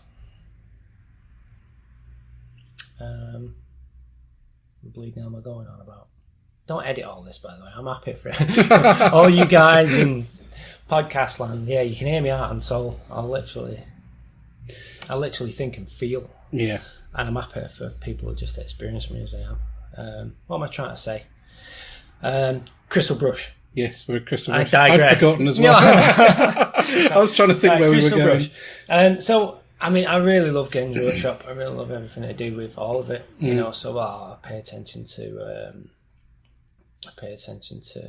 who's winning what. You know, and I just love looking at all the latest updates. You know, especially like David Soper's work blows me away. Yes. You know, absolutely, just blows me away. Richard Gray blows me away. Everyone just works so hard, you know. And there was a thing on Facebook recently with people naming names of British painters, and that's, you know, I'm very interested in a lot of the British guys because they're so nice. I've not met one that's competitive, and that's a big thing for me. Because, I mean, I'm not competitive. I don't paint for competition. Yeah. I've entered Golden Demon twice in my life. Once when I was about 12. When the store, when the stores did regional competitions, and I got a commended entry at the regional level. Which back then, it's not all that to be bothered about. And then the other time was like 2011. 2015, 2000 something, right? And I entered the Baneblade. I actually painted imbued. Really? I painted the Baneblade. In fact, I painted it partly in imbued and partly in the Truro store. Right? Yeah. When the Truro store had windows. The Truro store had windows. Crikey. So that's some time ago, because obviously I know the Truro store has no windows now. So I can't remember the Truro store not having no windows. Really? Yeah. All right, okay. So I lived in Bude in 2008, 2009, 2008, somewhere 2008. I was one of those Cornish folk who lived that way. All Cornish folk lived that way, and everything west. I didn't look that way because I was working in Plymouth, so my gaze went east because I just moved down, and I suppose I very rarely, if at all, visited Truro. So. Yeah, it's a nice place to visit. It was back then, but anyway, I entered in some time. I think it was 2015, 2015 actually. I entered a Baneblade that I'd painted years earlier. Yeah. In Cornwall, and it was such a crack. It was so much fun. I mean, I was overjoyed to see my tank being judged with everybody else's. I came away with a finalist pin. Really? I was so happy. Yeah, I was over the moon. You know, but this thing took me months to paint, and I was like, that was so much fun. You know, but I had no preconceptions about anything. It was there because another top painter was Alfonso Dualdes. I don't know how you'd say his name because I'm not Spanish. He is. Maybe it's just a thing with painters' second names. Yeah, I picked him up from the airport because he needed a lift to Golden Demon. He entered that year as well, and it was so nice being with him. And he said I should enter. You know, it's almost like a duty for painters to support competitions, and you know. That's a very interesting perspective. It is, yeah. Well, use it or lose it. Yeah. You know, and so I did. You know, but I'm not competitive. I don't paint to win anything. I don't paint to be better than anyone. You know, I paint to get better. Yeah. You know, but it's because I enjoy I enjoy chasing an idea. Yeah. Yeah. You know, like non-metal metallics, for example. You know, it's like a Rubik's Cube. You just got to do it. You know, how does it fit together? How does it work? You know,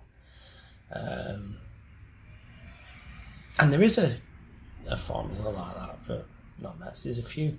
I use a few. There's lots of different ways of approaching it. It's something interesting I found while on that journey of trying to get better. I spent the last month watching videos on non-metal metallics. Oh, how did that go? I don't really watch them. I suppose for a time it left me more confused than it did with answers. Why? I suppose because everyone had their own unique style of doing it and had their own way of approaching it. And unless you went just for a sword and said this is how you do a sword in a basic way, you started to move outside of that kind of box. You're like a fax machine type idea.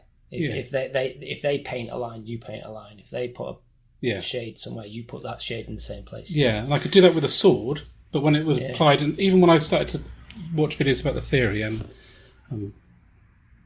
still found it a little bit intimidating. I think we've spoken about this before, and I suppose what I need to do really is sit down with a model and just do it. I think I've done enough thinking about it. Non-mets is overthought in all the wrong areas and underthought in all the right areas. That's my opinion. It's based on a lot of experience. And if you were to just use a little bit more knowledge and make better decisions as opposed to increase your skill, as someone mentioned the other day, you will just get better at non-metal metallics. It's just a matter of fact, you know. So you might say there's two ways of approaching non-mets, and this is something I teach on my non-met course, which sorry everybody, I've not ran in a long time, but I've been away, you know. The first one is just paint everything like a jewel. Do you know how you paint jewels? Yeah. All right. Now there's a key to this here. Right.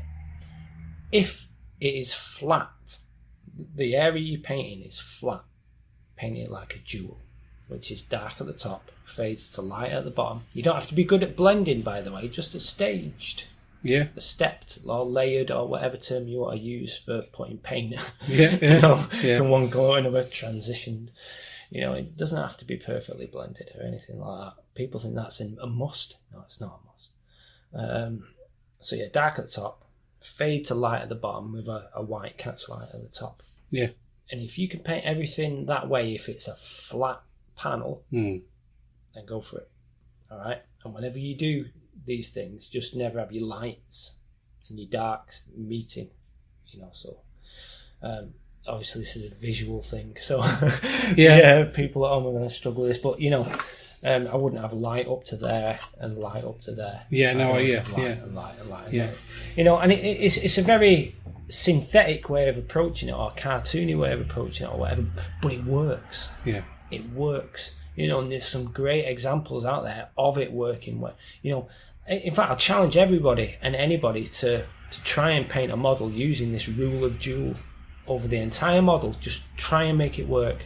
Try not to let your darks meet darks, your lights meet lights. Try and get this idea all over a model, and it will teach you something. Right? It will teach you about what looks cool on a model in that way. All right.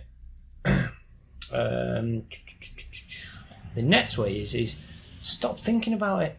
All the answers are on the model already. Just look at it. Where the light bits, put your paint there. Don't ask any more questions. Yeah. Stop making it hard. Yeah. What's with all this theory and you've got to understand how light. You don't have to understand anything. It's there.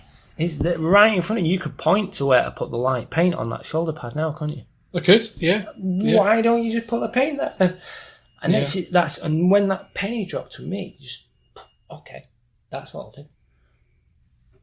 And everything just fell into place there.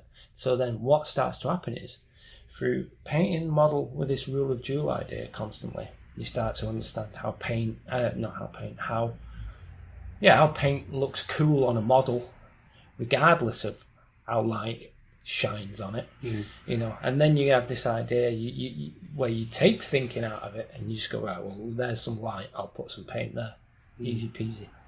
And you go, right, and then you think then you find out how light actually does work on a model. And then you can adjust the model, you can see where light might look no good, and where light might look amazing. So then you go, oh, hang on a minute, well, I start to see a lot of rule of jewel in this very real idea as well, and you go, all right, so you start to merge the pair. And this is how my journey started. You start going, all right, okay, well, where this fails, I can use this idea. Where that fails, I can fall back to that idea. And neither of them really require thinking about. No. And it's interesting. This is why I say things are overthought in the wrong areas, underthought in the right areas. It's simple if you think it's simple. Yeah. It's hard if you think it's hard. It's being intimidated by it puts too much in your brain. I think that was a breakthrough for me. Sorry. No, I think one of the things that has almost defined this sort of generation of painting from the company's perspective, so Vallejo and Games Workshop, and particularly Army Painter, is finding paint schemes or ways of painting that have simplified it from the outset, rather than here's a box of paints, crack on, off you pop. And now you've got the sort of base colour, and it tells you which base colour, and then the wash and then the layers. There's a lot of hand holding, but I think that really helps. Yes and no. So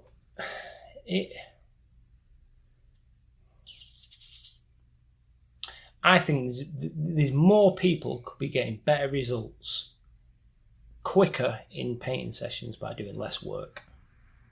Now, what generally that means is using less products. Yeah. At the same time, the upside is people get a lot more satisfaction sooner because they're getting better results easier. So they're buying more models, painting more models, and enjoying it for a longer period of time. Now, the more handy-holdy you get with certain things, then you're taking a personal skill away from somebody. You're saying, right, well, I'll tie your shoelaces for you. I'll tie your shoelaces for you. This will tie your shoelaces for you.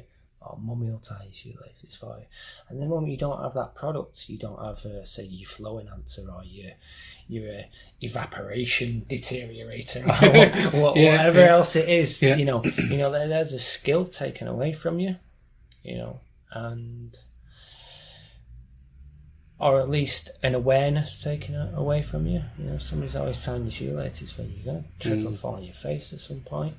Now, to be honest, right, having said that, if somebody's having fun and getting results, regardless of that, then you're doing the hobby right. The true. Just doing it right, But personally, for me, I like to chase skills and knowledge, Because you've got your Severin here. I believe his name's Severin. Severin, the one I did in Truro. And you've used so few paints.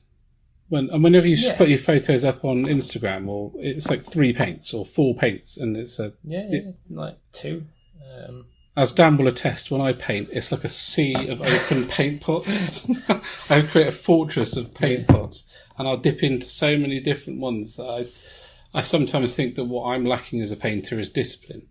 Are you having fun?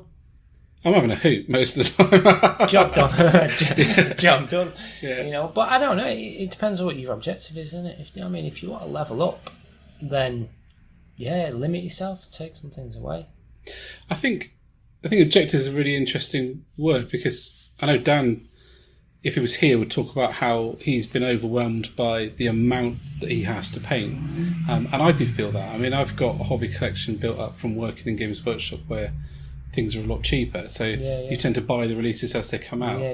And I look at that sea of grey plastic, either on the sprue or built, and it is intimidating. So one of my huge objectives is to just get the stuff done.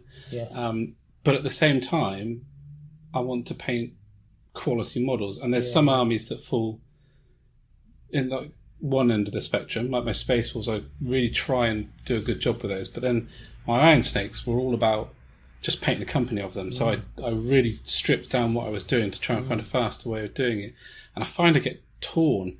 And if I start painting a model and enjoy it, then the I want to paint as best as I can Ben comes in, and everything slows down, and then that army. A good example is 50 goblins that I painted recently, and I thought this will take me a couple of days because I'll just brown, wash, done. And I slowed myself right down because I was enjoying painting them. Oh, that's a tricky place to be, that, isn't it? Well, again, you've enjoyed yourself. Maybe there's something in there trying to get out. Yeah. Do you know what I mean? Maybe there's a better painter in you, which I believe for everyone, by the way. I think whoever and however good you are, if you think you're no good at painting, then you are wrong.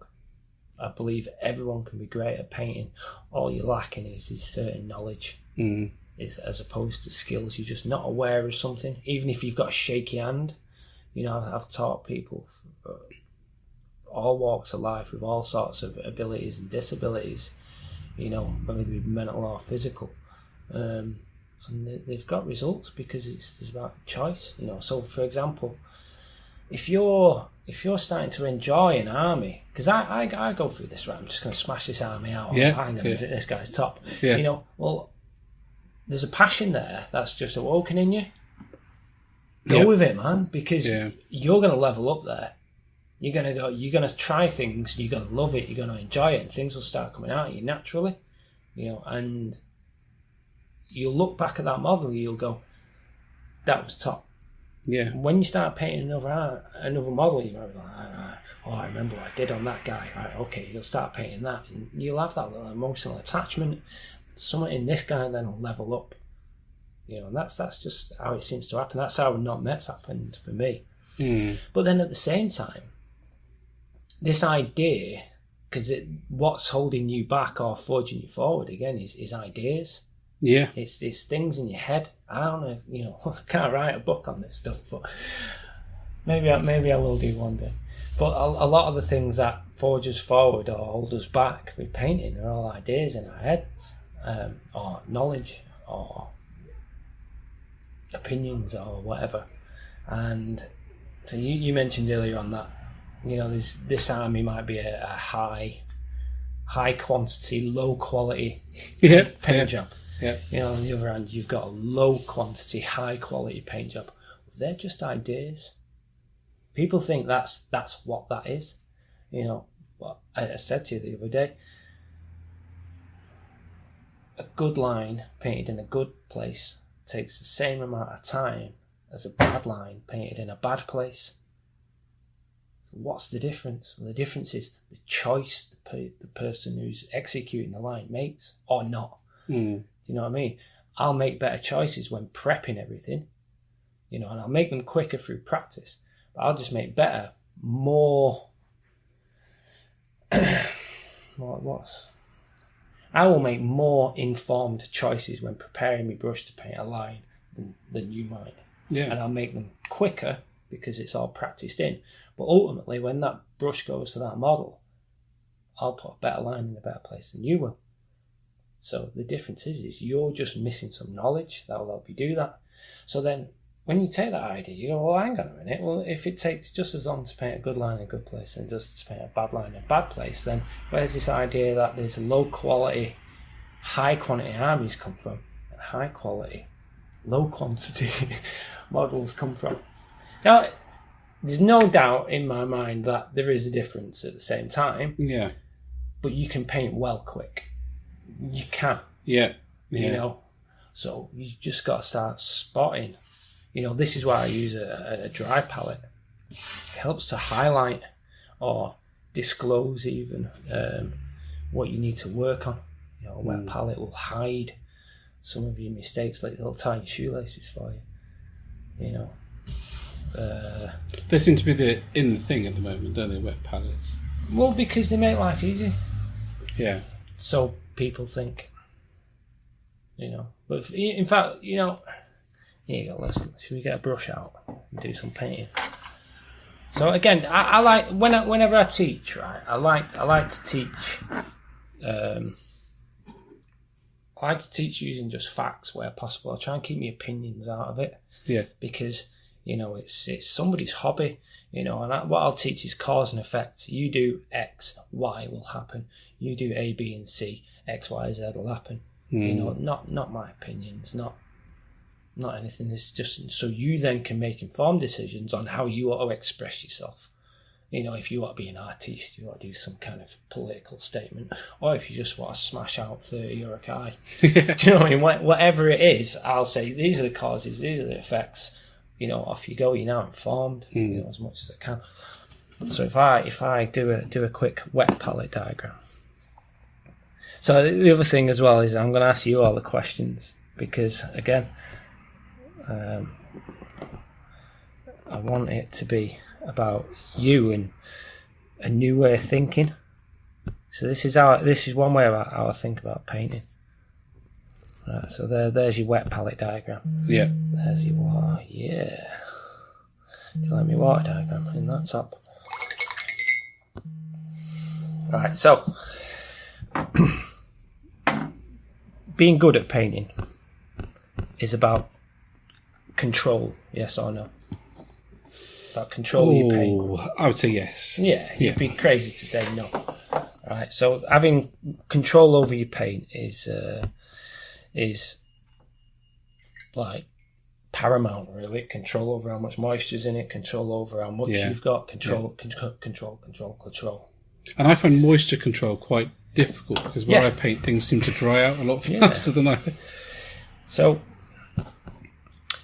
is something to you said things seem. So again, this is just about how we think. Things seem to dry out faster. I would think I let the paint dry out faster. Which one do you have control over? Yeah. So immediately you're empowered by the way you think. The paint dried out. Oh, moan, the paint. Paint only has two jobs to do. Be a colour and dry. If it doesn't do either of them things, then it is useless to us. Yeah. So stop blaming the paint for doing its job. It is doing its job and it's doing it really well. Yeah. Brilliant. You know, when I was a kid, you had to leave paint overnight, 2-3 days ago, Airfix kits. You know. The old enamels. Yeah, exactly. You know, so when it comes to temperature and things like that, that's a big moan for some people. I learned in a really hot Games Workshop, like 40 degrees in summer it was in the store. There was no air conditioning. We used to have kids faint, pass out, smash their heads in. Honestly, I'm not lying. It happened. Yeah. You know, because the place was so hot and packed. You know, and that was my working environment. That's where I learned to paint on Mets, believe it or not, in store. So I've got to thank the boss there for that because he really gave me an opportunity. But we made that store rock. It's such a great place. Games Workshop Manchester, everyone. Go there and enjoy it because it's a top place. Anyway, right, wet palette. Control. So water goes from the base of the tree, up through the sponge, up through the paper, into the paint. Yeah? Yep. How much control over that capillary action do you have?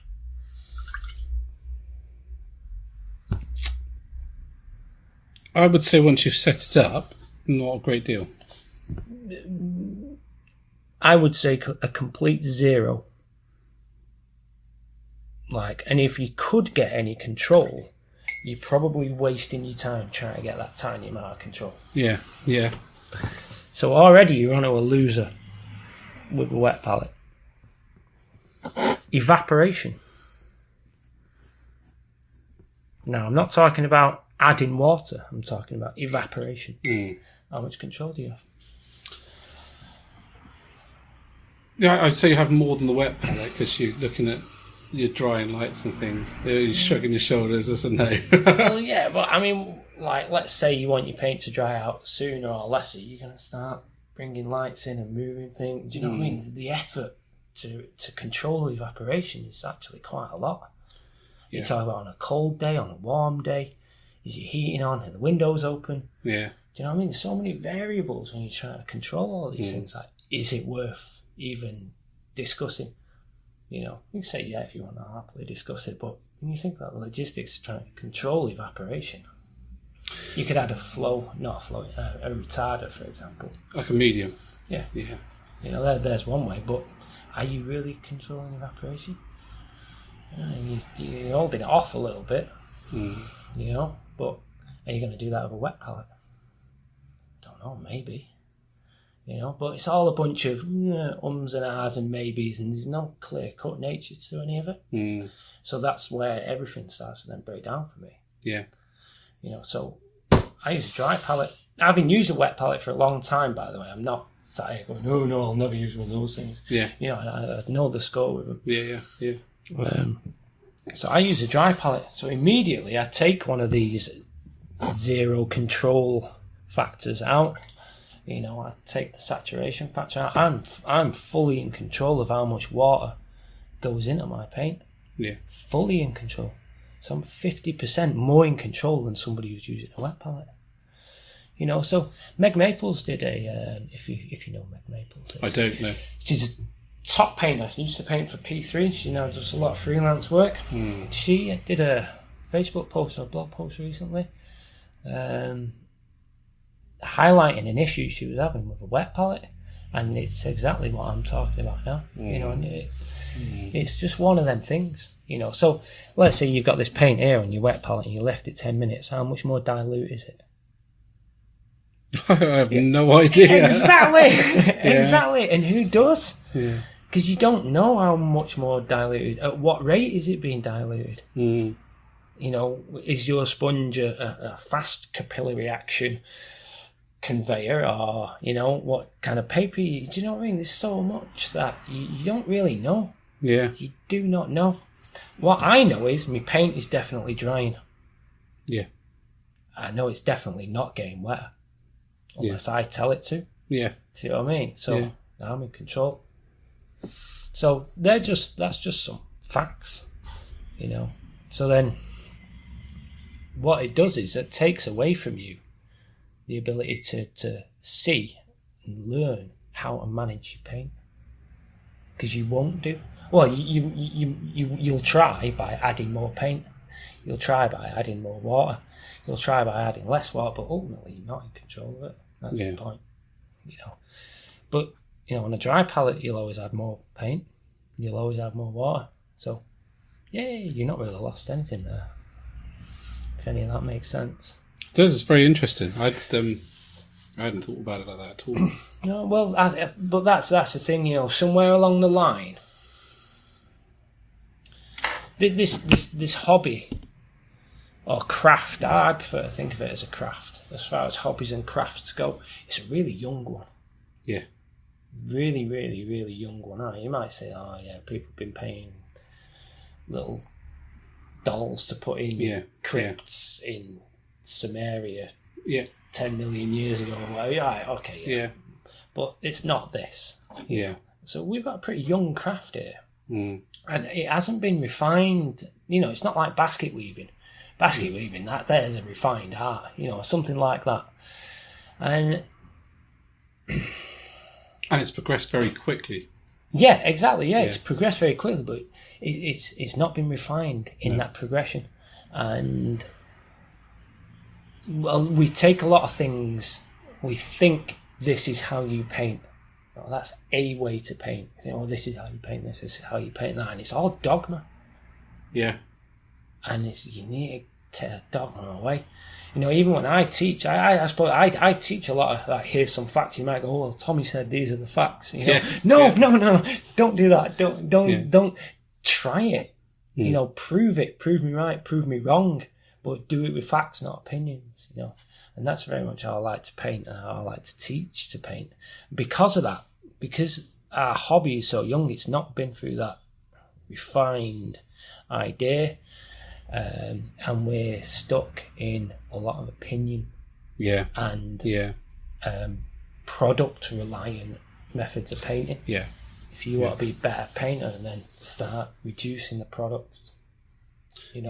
If you want great results, then if you just want results you're happy with and a product gets you there, go for it. Absolutely go for it. Or if you really just want results, then hire a commission painter. It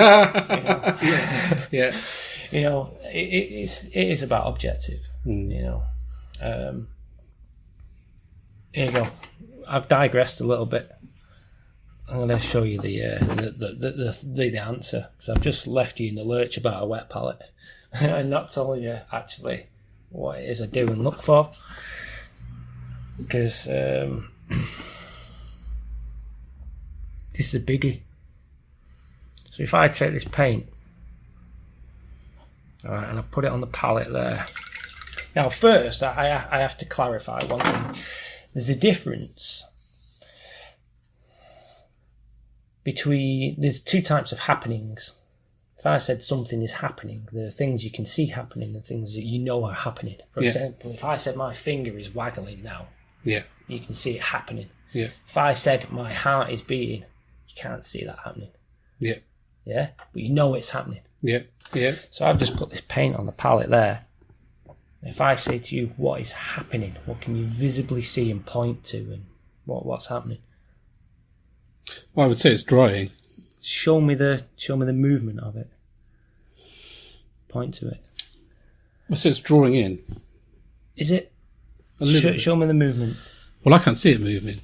So that is a heartbeat. That is something you know is happening, but you can't see it happening. Now, if I get a hairdryer on it, you'll see it go zzz, you'll see it mat out, won't you? But right now, there's nothing happening. And that's that first preconception that I try and get through with a paint. Everyone says it's drying. I'd have had it written on a bit of card here. I'd have to go like that. You were going to say drying. Because everyone, 100% of people say it's drying. You can't see it drying. You know it's drying. Even if, like, in a couple of seconds, let's just draw it out. Like, we will see this bit as dried. But we won't see it going moving and particles flying off it. We just know it's drying. We know there's movement there, but we make an assumption that we can see it, and we can't. You can't see it drying. You can't see it moving because it's not moving. It's just there. It's just on the palette. Now, in stark contrast to that, what's happening? It's diluting. Yeah, describe it more. More words, more facts. So you got Tommie's put a puddle of water on the palette and puts a blob of paint in it. And it's kind of spreading out into the blob of water and diluting. It's getting more transparent.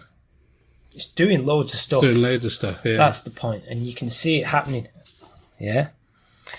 So, you got these two ballparks.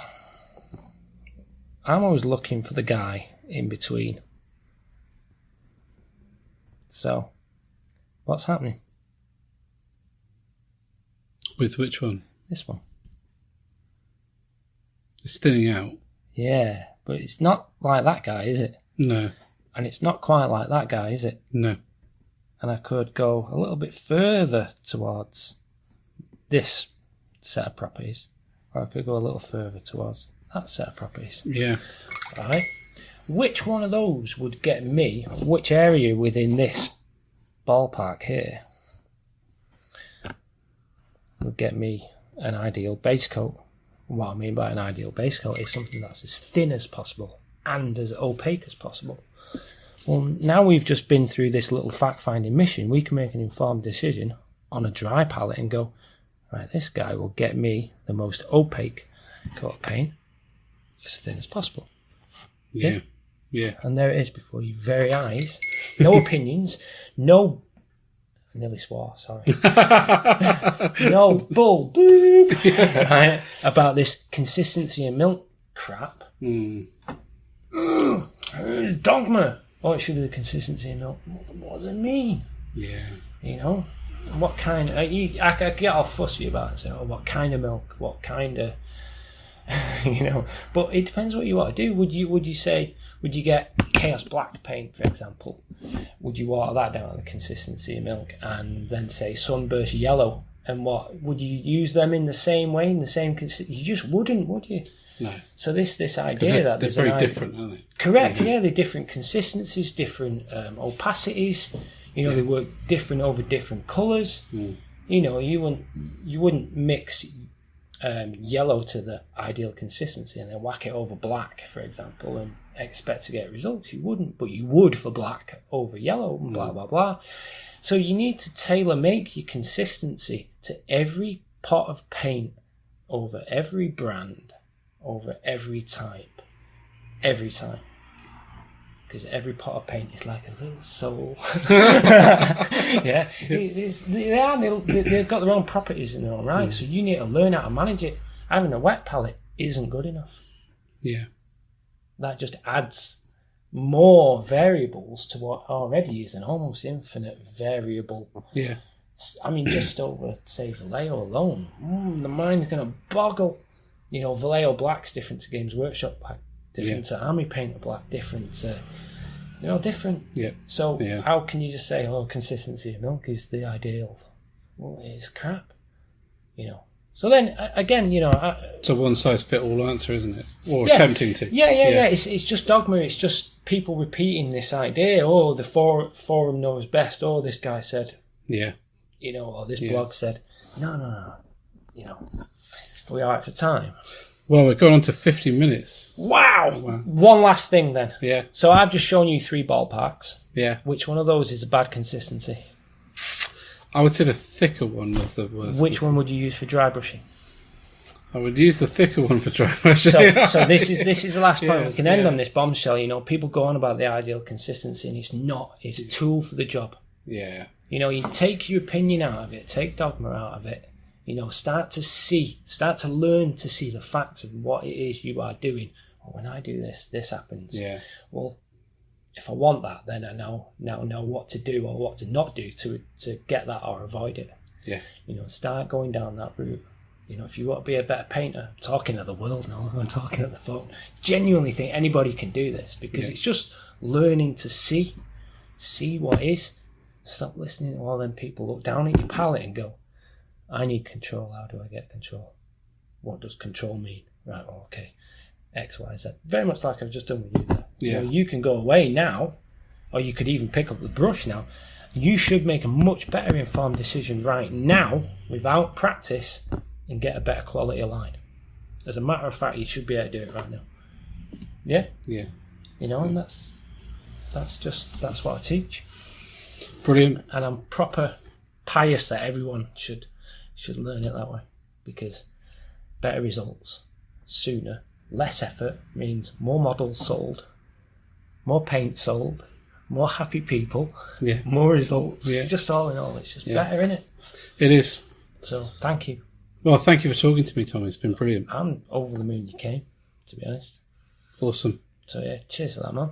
Thank you very much. Yeah. Welcome back, guys. I hope you enjoyed that. Where do we go from here now? How do you top that, Dan? Wow, I'm not really sure. Where do we go from there? I think perhaps maybe when you're gathering up CDs for your projects, you could ask Justin if he'd pop along and do an interview. Oh, dude, that's twice you've mentioned Justin Bieber on our podcast. I will drive up to Bristol and slap you. In about 2.5 hours, I'm going to lock my It'll door be worth just in case you do. No, so guys, if you haven't already, I very strongly recommend you subscribe to his YouTube channel, to Golem Painting's YouTube channel, and I strongly recommend you subscribe or like their Facebook page, because you will not be disappointed. It's just full of awesome hobby content. So we're going to move on now into the wilds, and the wilds are filled with the Welsh this week. The Welsh and tiny people. Welsh and tiny people. Yeah, tiny people. We're going to talk about tiny people. So we will see you there. Bye, guys.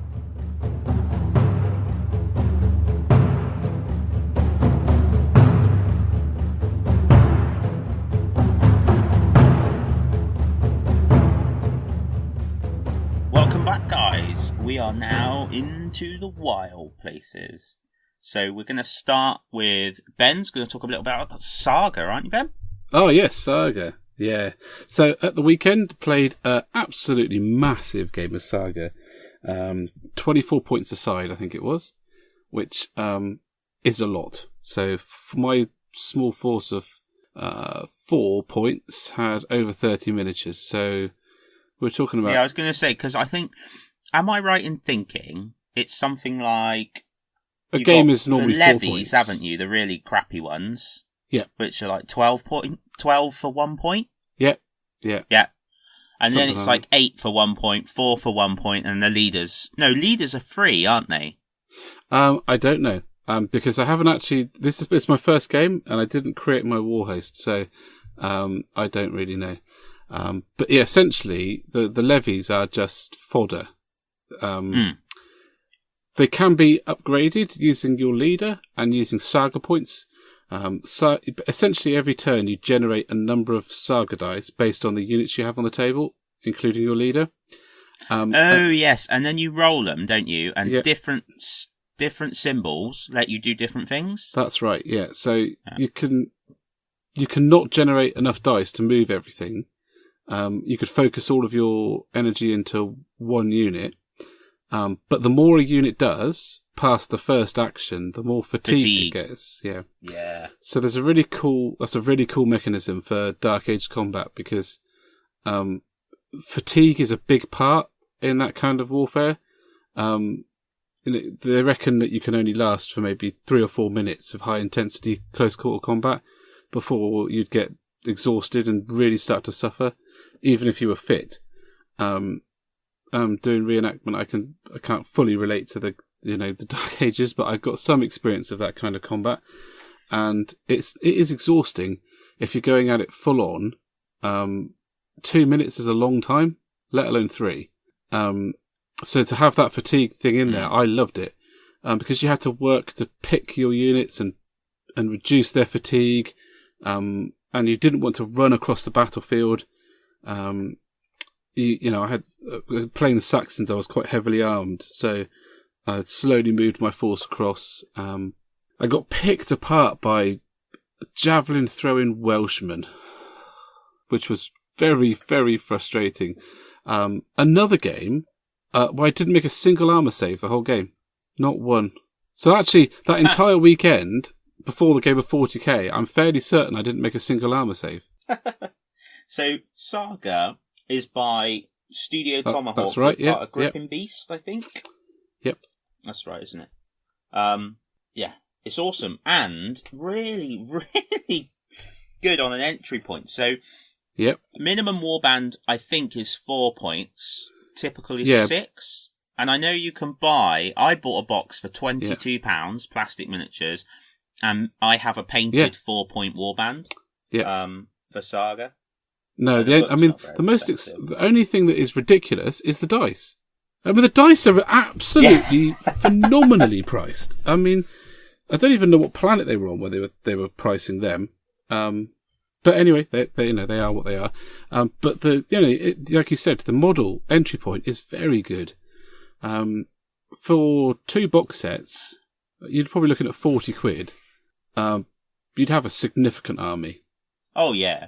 I'd quite like to get some berserkers. Yeah. I think for a point, and I was going to get some levy archers for a point. Yeah. To get up to 6. One of the cool things about I think historical war games is that there are lots of people who are sculpting some astonishing stuff, and you can use all of those in your warbands. Really mix and match and make a lovely kind of rich tapestry of individual models. There's a Russian place that does. Oh, there's dozens. Some really stunning models. It's one of my particular favourites. Like you said, the Gripping Beast models they are good plastics as well. I mean, they're not Games Workshop quality plastics, but they're certainly good plastics for a very reasonable price. Yeah, fine. Yeah. In fact, I will make a note on my pad to put pictures up of the ones I've got. I've got some of mine assembled, ready to paint. Another project to do. I really ought to do them actually, because there's a couple of guys, obviously in our reenactment group, who are war gamers, and this ties in very nicely. And we've been itching to start a kind of campaign, but we've never got really around to it. So I think there's some lovely terrain as yes. well. The foreground buildings for Saga are amazing. There's some fantastic. There's I can't remember the name of the company. I will try and find the pictures of it. Of resin village scenes that have 3 or 4 buildings on, and oh my days, just amazing, like astonishing scenery. It's very difficult when you know the historical aspects, like kit-wise, when you're playing these games, because there's some of the models that I do look at and think, what is he wearing? But if you get, for a lot of people that wouldn't even be an issue, but loved it, absolutely loved it. Loved the flow of the battle line, so the fact that if you win, but even if you don't kill people, you still force them back. You're still constantly pushing. The only thing I thought that was missing from the mechanic was breaking units of troops. Properly breaking them. Because if you've hit a unit of Huskarls, and they've drubbed you, and there's 12 of you, and there's 4 of them, which is about even, and they've beat you back and killed 3, then you might be able to rally around for a second pop at them, but you wouldn't do it a third time. No way. You would be like, I've had enough of that. I am off.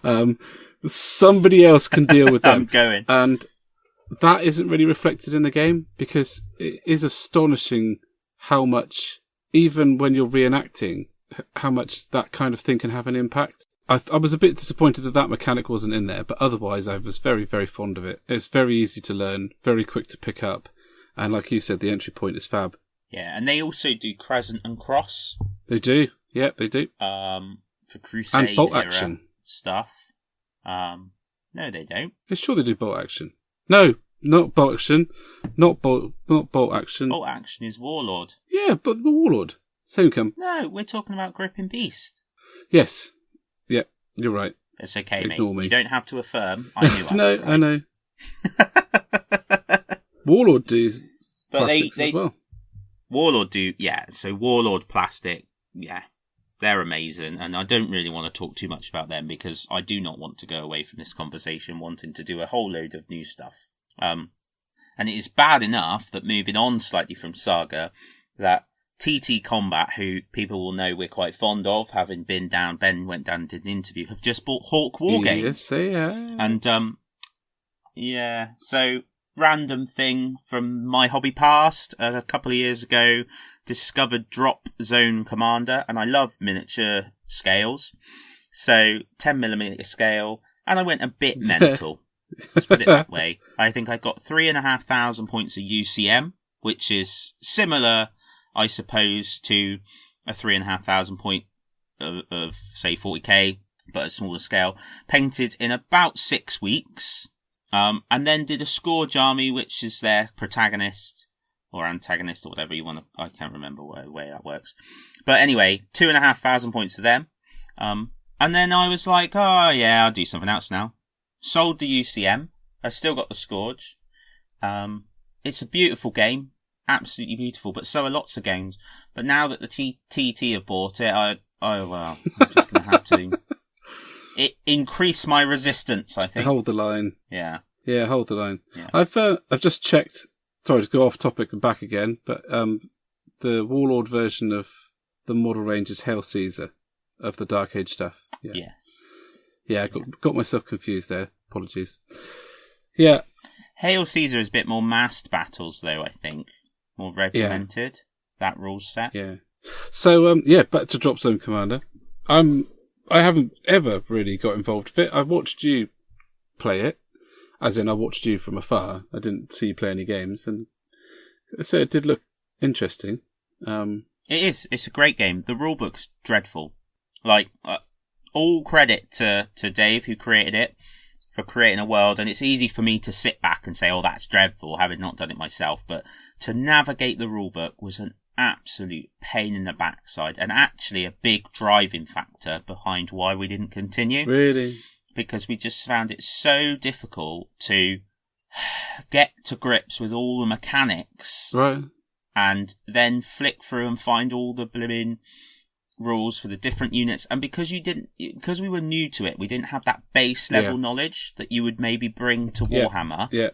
Mind you, that said, I found the somebody Age of that's played it for a Sigmar while. hardback rulebook a nightmare to navigate to start with. Yeah, I know, and it isn't great, but it's amazing the impact it can have. So I really hope if TT they've said they'll be investing in it, make that rulebook easy to use. Yeah, it's important. Yeah. Yeah, and make unit cards and things like easy referencing. That's what we need.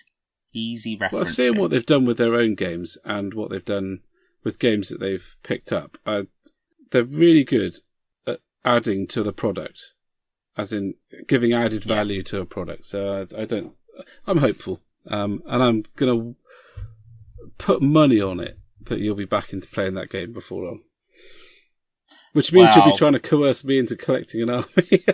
When I stopped my mad rush into playing that game, I had quite a number of the cardboard buildings that they did, which were fine. They did what they needed to do, and I gave them I actually gave them to a chap on a Facebook site, and he asked me to leave them at big, and that was about 18 months, 2 years ago, whatever it was. And he's never collected them. And I may have gone back to Jim and got them back. Really? That's hilarious. So, yeah. Talk about smacking a gift really, horse. isn't it? Yeah, it was a bit odd, It's really, but free yeah, products, not even bothering to turn up. I was trying to make some space, but I could quite happily go back to that game, man. It's stunning, but I've got to control it. I know. I'm surrounded. That's the problem with doing this Into the Wild section, is that we're constantly looking around us, looking for things, things that are going on. And at the moment, dragging my attention. There's a lot going on. You got the Batman models by Dark Knight. Oh, so nice. And I'd love to do that with a nice kind of modern board with all the TT combat stuff. They do like a great Batman scenery set, and then there's the Dropzone stuff, and there's Saga, and I'd love to do like bolt action and do a 28mm World War II stuff. Oh dear, Can't do it all, my friend. Not this week. Not enough time. Not enough time in our lives, dude. There we go. Well, that's a bit of a morose way to end a podcast. Let's drag it on. Let's find something else to talk about. We can find something else to talk about that's less miserable. Come on, we must think of something. Well, the fact that I saved my Scourge army, so I've still got that. I'll get some pictures of that. So you didn't actually get rid of both of them then? No, I kept the Scourge because Hang on. The UCM, the Scourge are the bad guys. Yeah. Oh, dude, there is something pathologically wrong with your mind.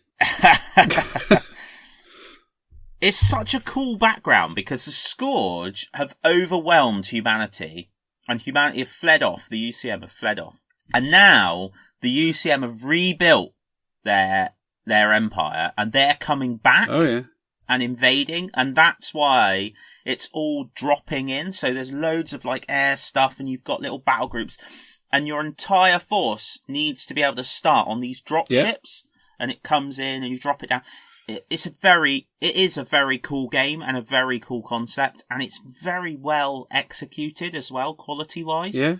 I will show you it when I see you next. I'll get some of the stuff out, but basically, I loved the UCM for the aesthetic, but the Scourge were the army that I felt fit my play style. Right, more. yeah. So that army was the one I was building to take to events and stuff, but I just couldn't get my head around the rules, like enough to play a reasonable pace. But yeah, you're probably right, man. I can't see me not going back because the main thing that stops me going to other games is the painting. Yeah. Getting things painted. And these guys I can paint fast. Oh, well, they're not very big, are they? With the airbrush. No, they're only 10mm scale, so they're only little. Awesome. So yeah, something else. So pictures of that, pictures of Saga to go up. Lots of things to be excited about, guys. Thank you so much. You keep interacting. We're seeing some great interaction on the podcast, especially about scones. That's been very popular. Yeah, that was popular. Maybe pasties this week. Pasties, I think. Oh, but don't even get me started on how the Devonish do their pasties. I mean, that it's just it's crazy. Wrong in every way. Crazy crimping. Crazy crimping. Crazy. Oh, now we have to do a post guys, of that now. Now we've said that. Oh, days. Yeah. Well, yeah, absolutely. Maybe crazy crimping. That'll be our maybe a fact. Maybe that could be a little tagline, or maybe not. So, episode 11. Justin Bieber, crimping pasties, and other assorted nonsense. Absolutely. Sounds like a good title to me. Thanks for joining us, guys. We'll catch you next time. See you later, guys.